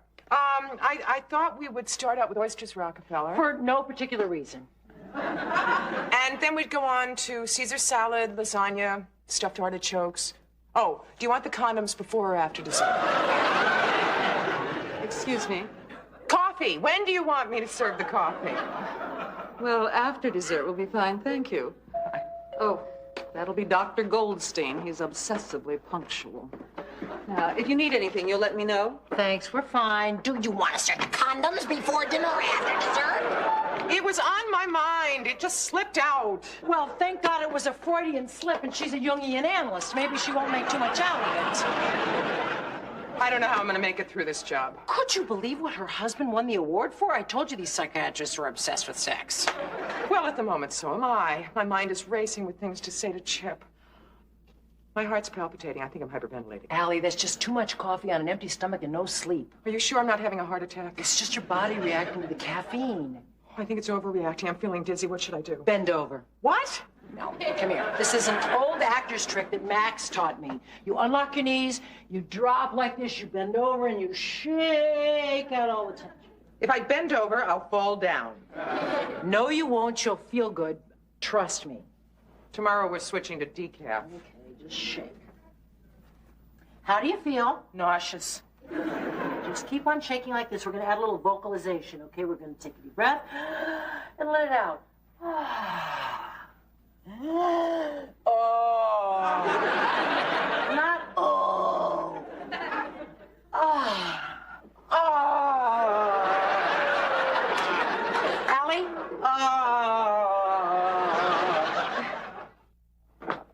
She told him I can tell. Every time I walk in there, the conversation stops and 12 trained eyes are trained on me. Maybe it's because Charles and I got a divorce and he didn't have his father at a crucial time. Allie, will you just put Chip on hold for a second? Those people think you're crazy.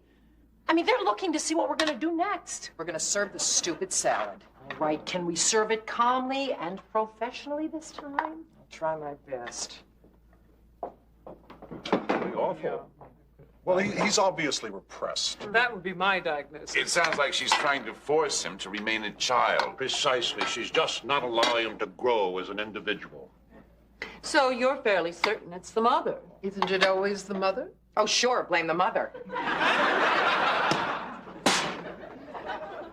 Boy, that really burns me up. Allie, you cannot take the fact that you're upset about Chip out on the guests. They have a right to their own opinions. They weren't voicing their opinions. They were mother bashing. They were talking about one individual case. Oh, you heard what she said. Isn't it always the mother?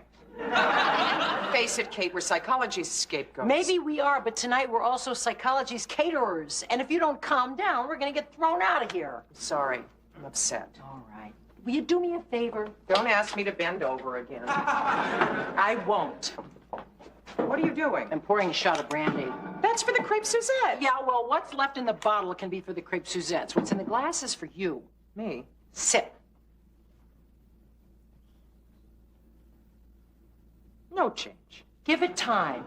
How's the lasagna doing? Oh, bet you it's almost done. Yeah. Great. Let's start arranging these plates. Oh, first I have to refill the wine glass. Allie, I'll refill the wine glasses. You stay here. Kate, I am calm. The brandy is working. That's good. Take the lasagna out to cool and I'll be right back.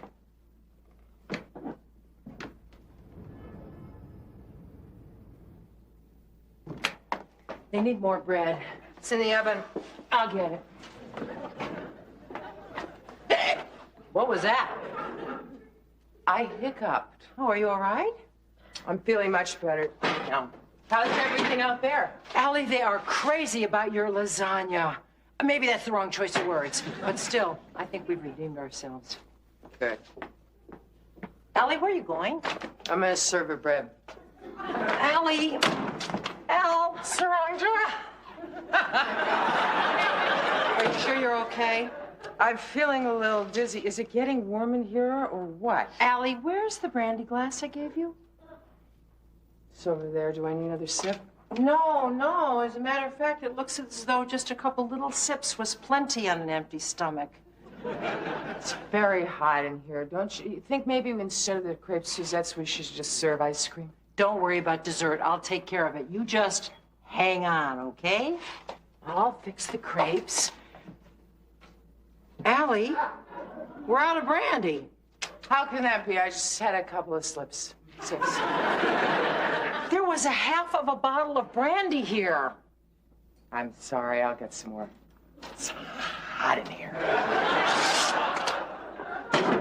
Al, I think I should make you... about a cup of coffee? Oh, no, nothing hot. The meal is just marvelous. That's just great. We're just making dessert. Does this seem hot in here to you? Not particularly. Well, she's been working very close to the stove. Sit over here. It's very cool. Is there more garlic bread? I was going to bring it out here. Well, I'll bring it out in a minute. We just have a small problem. Yes, I'm beginning to sense that. Well, it's just that we're planning to serve these beautiful crepe Suzettes, and we accidentally brought an empty bottle of brandy. I see. Is there a liquor store near here? I keep a bottle in the library. Why don't you come with me? Oh, that's great. That's perfect. Thanks. You stay there and don't move.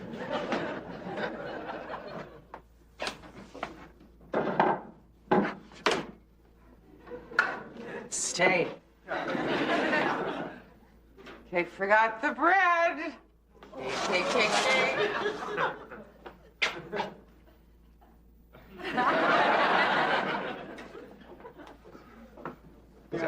Right. It wasn't. How long did it take you to actually complete the study? Oh, 3 years more or less. I had to conduct over 100 interviews and... Bread? No, thank you. Leave it here for later. Didn't you like your lasagna? Oh, it was delicious, but I'm on a diet. Not me. I'd like to have seconds. So you're gonna eat?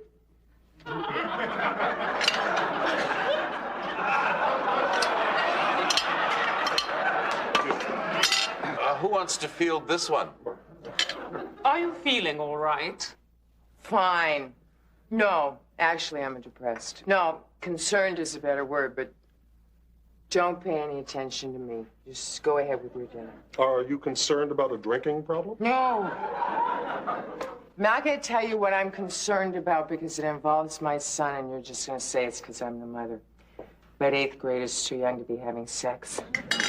Oh, I know. You guys think it's okay, because Kate says all you guys think about is sex. Allie? Hi, Kate. Feeling any better, Allie? Oh. The headache's gone, but the humiliation is coming back. I'm beginning to remember everything I said. It's nothing that they don't hear every day. From crazy people. From people with problems. Speaking of which... You guys, I had the best time in my whole life. I went on all the lifts and all the trails. From now on, I live to ski. Looks like we have an Olympic champ in '96. Oh, man, it's such a rush. It's the most fun thing I've ever done. Really? Yeah. Are you okay, Mom? Oh, yeah, I just had a little headache. I'm so glad you had a good time. Hey, why don't you go into your room and unpack your suitcase? Okay. Do you think we can maybe go skiing next weekend? Maybe. We'll talk. All right. So when are you going to have this little talk? Now, I just needed a few moments to collect my thoughts. It's not going to be that hard. Just remember what the doctors told you. Seek professional help. May I come in? Sure, Mom. So, did you think about us going to the mountains next weekend? Not just yet. I have something else on my mind. What's up? Chip, do you remember when I took you to see Top Gun and Kelly McGillis asked Tom Cruise over for dinner and they had some wine and they were staring at each other for a long time and I sent you out for popcorn? Yeah. I sent you out for a reason. Do you know why? You were hungry? No. I didn't want you doing what Tom Cruise did. You don't want me to be a fighter pilot? This isn't working. Chip, I found a condom in your pocket. Mom! What were you doing with a condom in your pocket? It wasn't mine. You were just carrying it around for a friend? Eddie gave it to me. He was passing them out to everybody. Eddie was passing around condoms? Mom, do you have to keep saying that word? Well, Chip, if you're old enough to have one in your pocket, you're old enough to hear the word. Oh, and by the way, I don't think you're old enough to be carrying one around. All the guys do it. It's no big deal. So you weren't entertaining any thought of using one? Oh, has anyone ever died from embarrassment? It can't happen. I tried it last night. Chip, You shouldn't be embarrassed to talk about sex. It should be something that we can talk about together. Thanks, Mom, but sex and mothers just don't go together. Chip, mothers have sex. Oh, man. As a matter of fact, it's a prerequisite for the job, and it's something we ought to be able to talk about. Okay. What do you want to know? Well, I want to know how you feel about it, what you think about it. Sounds pretty good. As good as skiing? Yeah. Well, it is. But there's a big difference. Skiing is recreational. Sex is a part of an adult relationship that involves love and commitment. I know. I'm not talking about a teenage crush. I think I'm too young, don't you? Much too young. How old do you have to be? Well, there's no set age. But when you get there, you'll know it. And at that time, I hope you'll remember to use a... Mom, please, don't keep saying it. Chip, people don't die from embarrassment. But they can die from ignorance. I know. Do you also know that birth control is as much a man's responsibility as it is a woman's? Yes. Are we almost done with this talk? Yeah. But I'm glad we had this talk. Communication is very important. You know, Bob thought he was the one that should have the talk with you, but I'm glad it was me. Bob knows? Yeah. Oh, man, does Kate know too? Yes, but it's okay. We're adults. We understand. And now that we're comfortable enough to talk about sex, we can talk about it anytime, right? Yeah, I guess. But not... State? Just the front of it. Oh, the part that faces the back of New Jersey. Right. Yeah.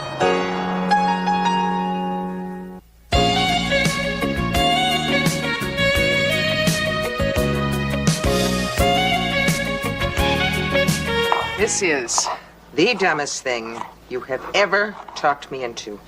Allie, if you were catering a cocktail party for an Italian band... I'd make Italian food because I know how to make Italian food. I do not know how to make sushi. Ah! Oh, damn! Hi, what's to eat? I'm starving. Oh, Chip, come try these. What are you making? Finger food. What is it? Try it, it's delicious. You like it? What's in it? Cucumbers, rice, raw fish.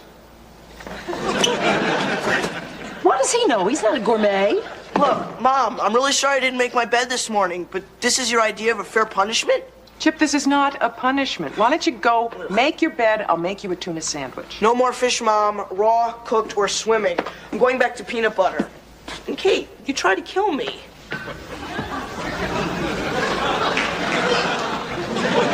This was a mistake. I know it. Allie, we are so lucky to have this job. The Japanese are big party givers. Buy a building, throw a party. Buy a company, throw a lunch. Buy and eat, that's all they do. If the word gets out that we cater for them, we're going to have more jobs than we can handle. If you say so. I just want it to be good. Of course it's good. If you like that kind of food.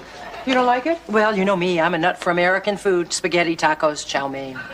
Have you packed? Yes. I feel terrible leaving you with all this stuff. Come on, it's a piece of cake. Oh, listen, don't forget to defrost the Swedish meatballs and the quiche Friday night for the Gormans on Saturday. Allie, that wedding is not for a month. Kate, I told you, the Gormans are coming over on Saturday morning with their daughter to taste test the hors d'oeuvres. Oh, that's right, that's right. You're going to forget. I'm coming back Friday night instead of Saturday. Will you stop? I'm not going to forget. And even if I do, you'll call me 10 times over the weekend to remind me. Now go. Get ready for your plane while you still have a finger left to hail a cab. Oh, Hero will be here in time to help you finish up and load the car. You already told me. Now go on. You can still make the 3 o'clock shuttle. What is the fall line distance of Mount McKinley? Is that going to help me get a job? You do know what a fall line is, don't you? Fall line is a German wife. Oh. No, that's it. Concussion. I need mouth to mouth. Aw, man, come on. Not in front of the kid. Did you do your homework? Don't worry about me. I'm not the one who needs a babysitter. You two are. Hi, guys. You remember Hero, right? Hi, sure. Hi. Mom called. She wants you to call her and tell her how it went. Oh, okay. Did they eat the live fish? First of all, Chip, they are not live fish. They are raw fish. And yes, they ate most of them, but I brought the rest of these back for you. Oh, that's great. Well, I love sushi. Want some, Ben? Sure. Oh, Kate, it's a little spicy. Too much wasabi, Kate. What's that? Allie made them. I don't even know what's in them. Oh, wasabi is a spicy horseradish. We Japanese are more used to it than the Americans.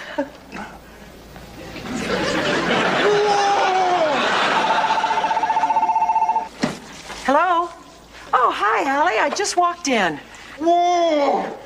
Oh, we were a big hit. Lots of arigatos. Hero says that means thank yous. Whoa! Oh, that's Hero. He just tasted your cassava. Wasabi. Wasabi. I guess you were a little free and easy with it in the sushi, but everybody ate it. So have a good time. You were a big hit with the Osaka set. Whoa! Here's your lunch. It's peanut butter and jelly. Good. That's Lou. Good morning, Legs. You wanted all the papers? Thanks, Lou. Here, Chip, will you go through that one?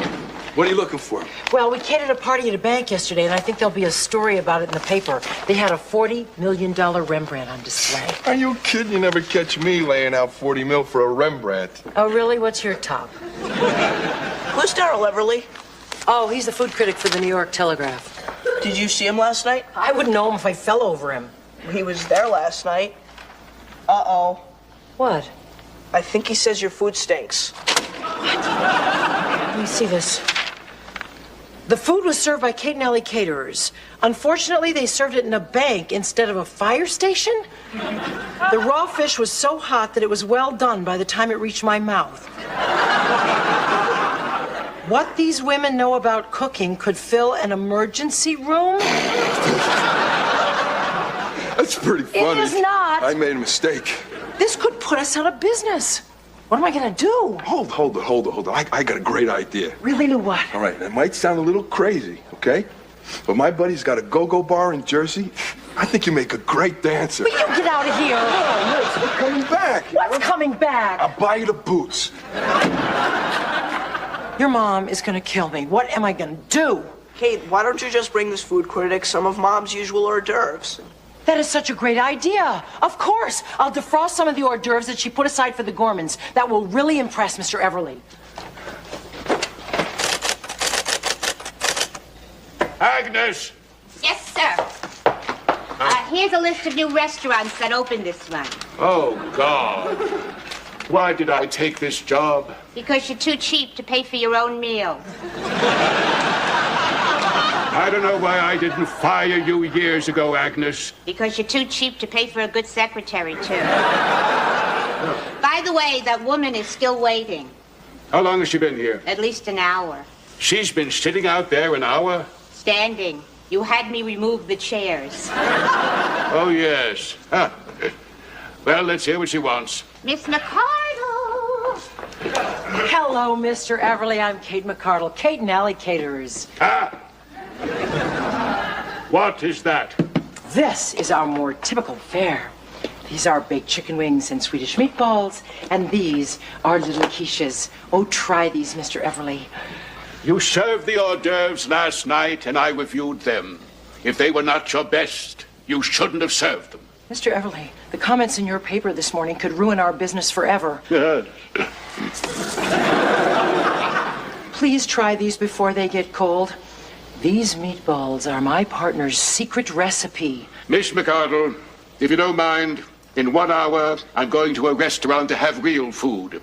So please, take your traveling kitchen out of here. Good day.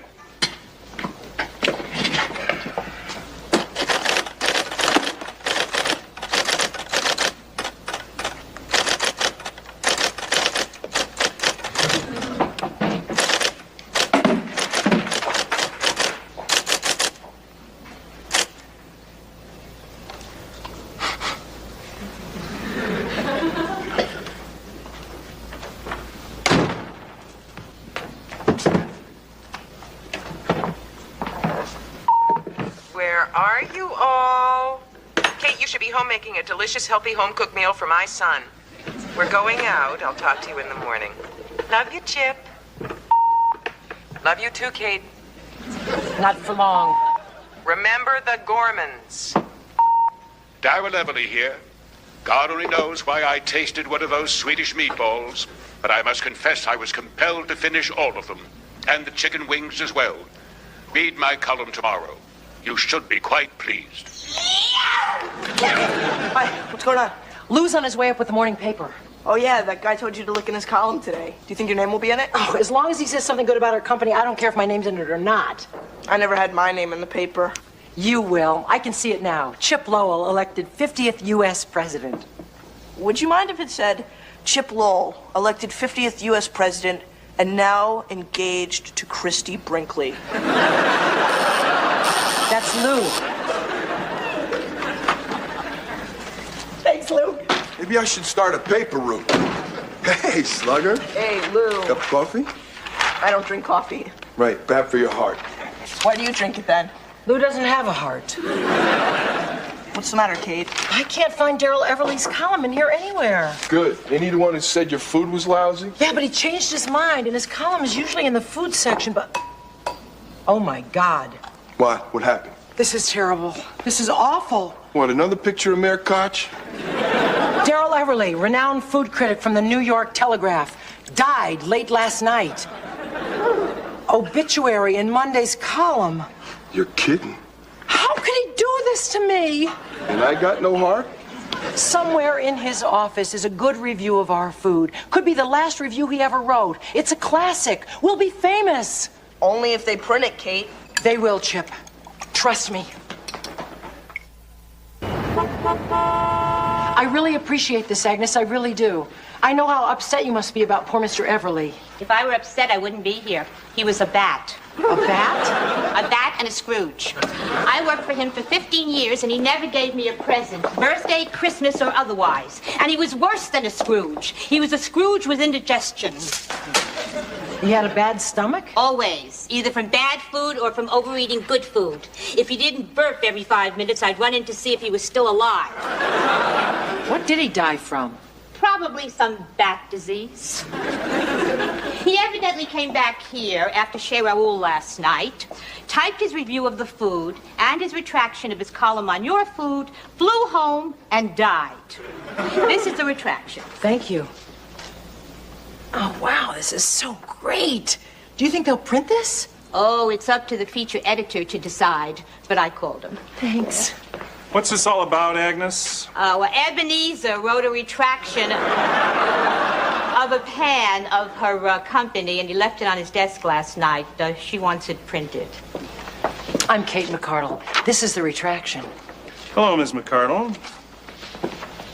Isn't it wonderful? I can't wait to read it in your fine paper. Is this all Darrell left? He also wrote a review of his dinner at Chez Raoul's, the French joint. Let's see. All right. Yes? Sorry. Oh, don't be sorry. Do something that you won't be sorry for. Print that. Well, this retraction is too trivial to print at this time. I'm sorry. But this could help. I'm sorry. Do you think I could have it? Let's see, why not? Here. Thank you. Do you have a copy of it? You know, in case you change your mind. Yes. Great. Thanks. Bye. Bye. Boy, this is so great. It's so beautifully written, really. Hi. Hi. You want to read something great? Oh, this is a great retraction, Kate. Isn't it? So, are you proud of your mother and me? Sure. Proud enough to call 8 million people in the city and read it to them over the phone? They won't print it, huh? No. I even thought of taking out a full-page ad in the paper and printing it myself. Yeah, that's a good idea. Oh, but I bet a full-page ad's pretty expensive, huh? $26,000. Ah, go for it. Yeah. That's so unfair. But did you try any other papers? Yeah, they're all the same. You know, Kate, why don't you just, write a letter to the editor quoting the retraction word for word? I mean, that way you'll get all the information into the paper and it won't cost you a penny. Now you know why I agreed with your mother that you should go to college. You're a genius. Yeah, I'm majoring in that. There, that's it. Oh, great. Dear sir, only hours before Daryl Everly passed away, he typed the following retraction of his review of Kate and Ellie Caterers. This afternoon, a lunatic brunette burst into my office. Did you have to include that part? Well, we can't tamper with any part of it, or else they'll think that we tampered with the whole thing. Oh, okay. So I finished writing up the retraction, and then I wrote up that summary. Okay. And so, Mrs. Barsky and I feel that it would be an injustice, not only to us, but to the memory of Daryl Everly, this is great, not to print what, in fact, were his final thoughts. Yours truly, give me the pen, Kate. Carl. Great. I'm gonna mail this, boy. Are we ever good writers? You sure you don't need my help with the Gormans? Oh, no, Chip, you go to the game. Jenny's coming over. If I need any help, she'll be here. Okay. Kate? Yeah, Chip?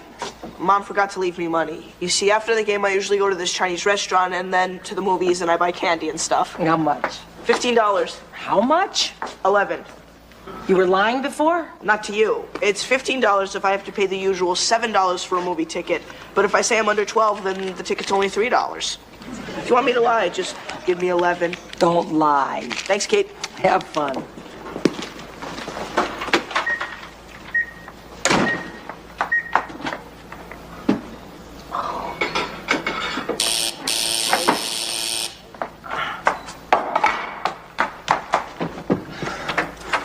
Welcome.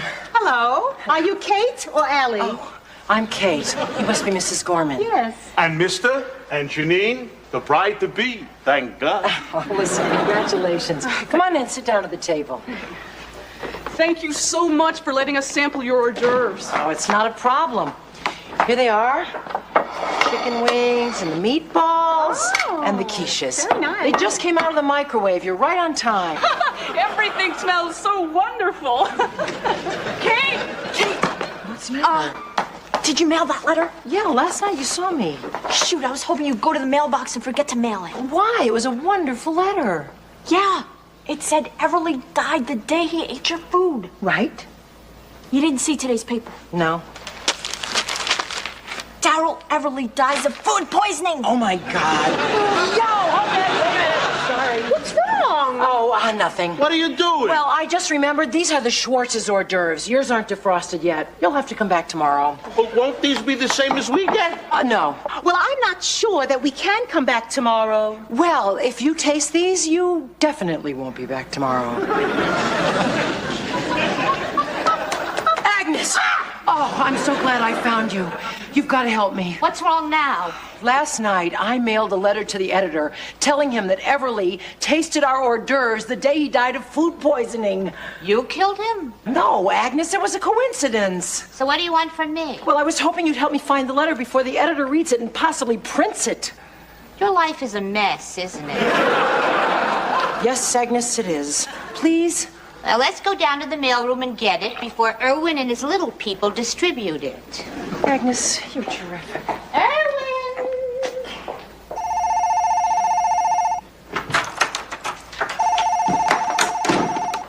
Hello, we're here. Oh, hi, Jenny. No, I don't think your mom is home yet. Terrible, it went awful. They couldn't find my letter in the mailroom. I don't know what else to do.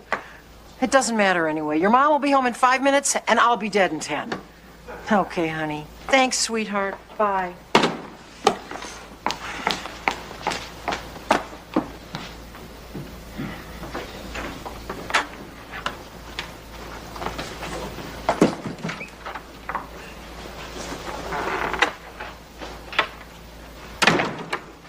May I help you? Most likely. Yes, You must be Allie. that's correct. Well, how do you do? I'm Agnes Hobart, Daryl Everly's ex-secretary.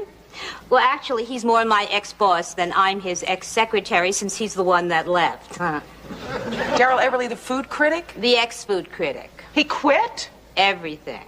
He died. How did you know? You've been away? Yes. Your partner told you she thought your meatballs killed him, right? Why don't you come in, Miss... It's Mrs., but Mr. has another Mrs., so if you know a good-looking 60-year-old, don't hold back. Suppose you tell me about my meatballs and Mr. Everly. Well, you're aware of the retraction, the review, this letter? You don't know a hell of a lot, do you? I told you I was away. Well, to make a long story short, Everly panned your party at the Sumi Numi Bank. Your partner brought him your meatballs to taste. He loved them, wrote a column about them, and then apparently died of food poisoning before it was printed. Apparently? They just found out it wasn't food poisoning. It was an allergic reaction to something he ate at Chez Raoul. Well, I found her letter, and I suppose she wants to have it printed now. You don't know? No. And you have no idea what's in it? No. Were you away or in a coma?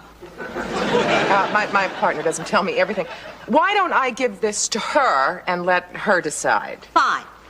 And thank you, Mrs. Agnes. And, he can be 65, too. Well, I'll keep my eyes open. Yeah, 66, 67 is fine. 70. What?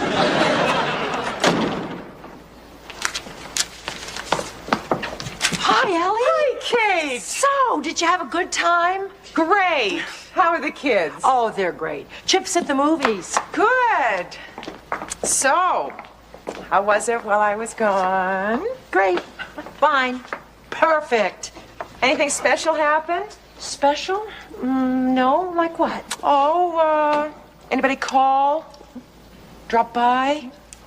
Drop dead?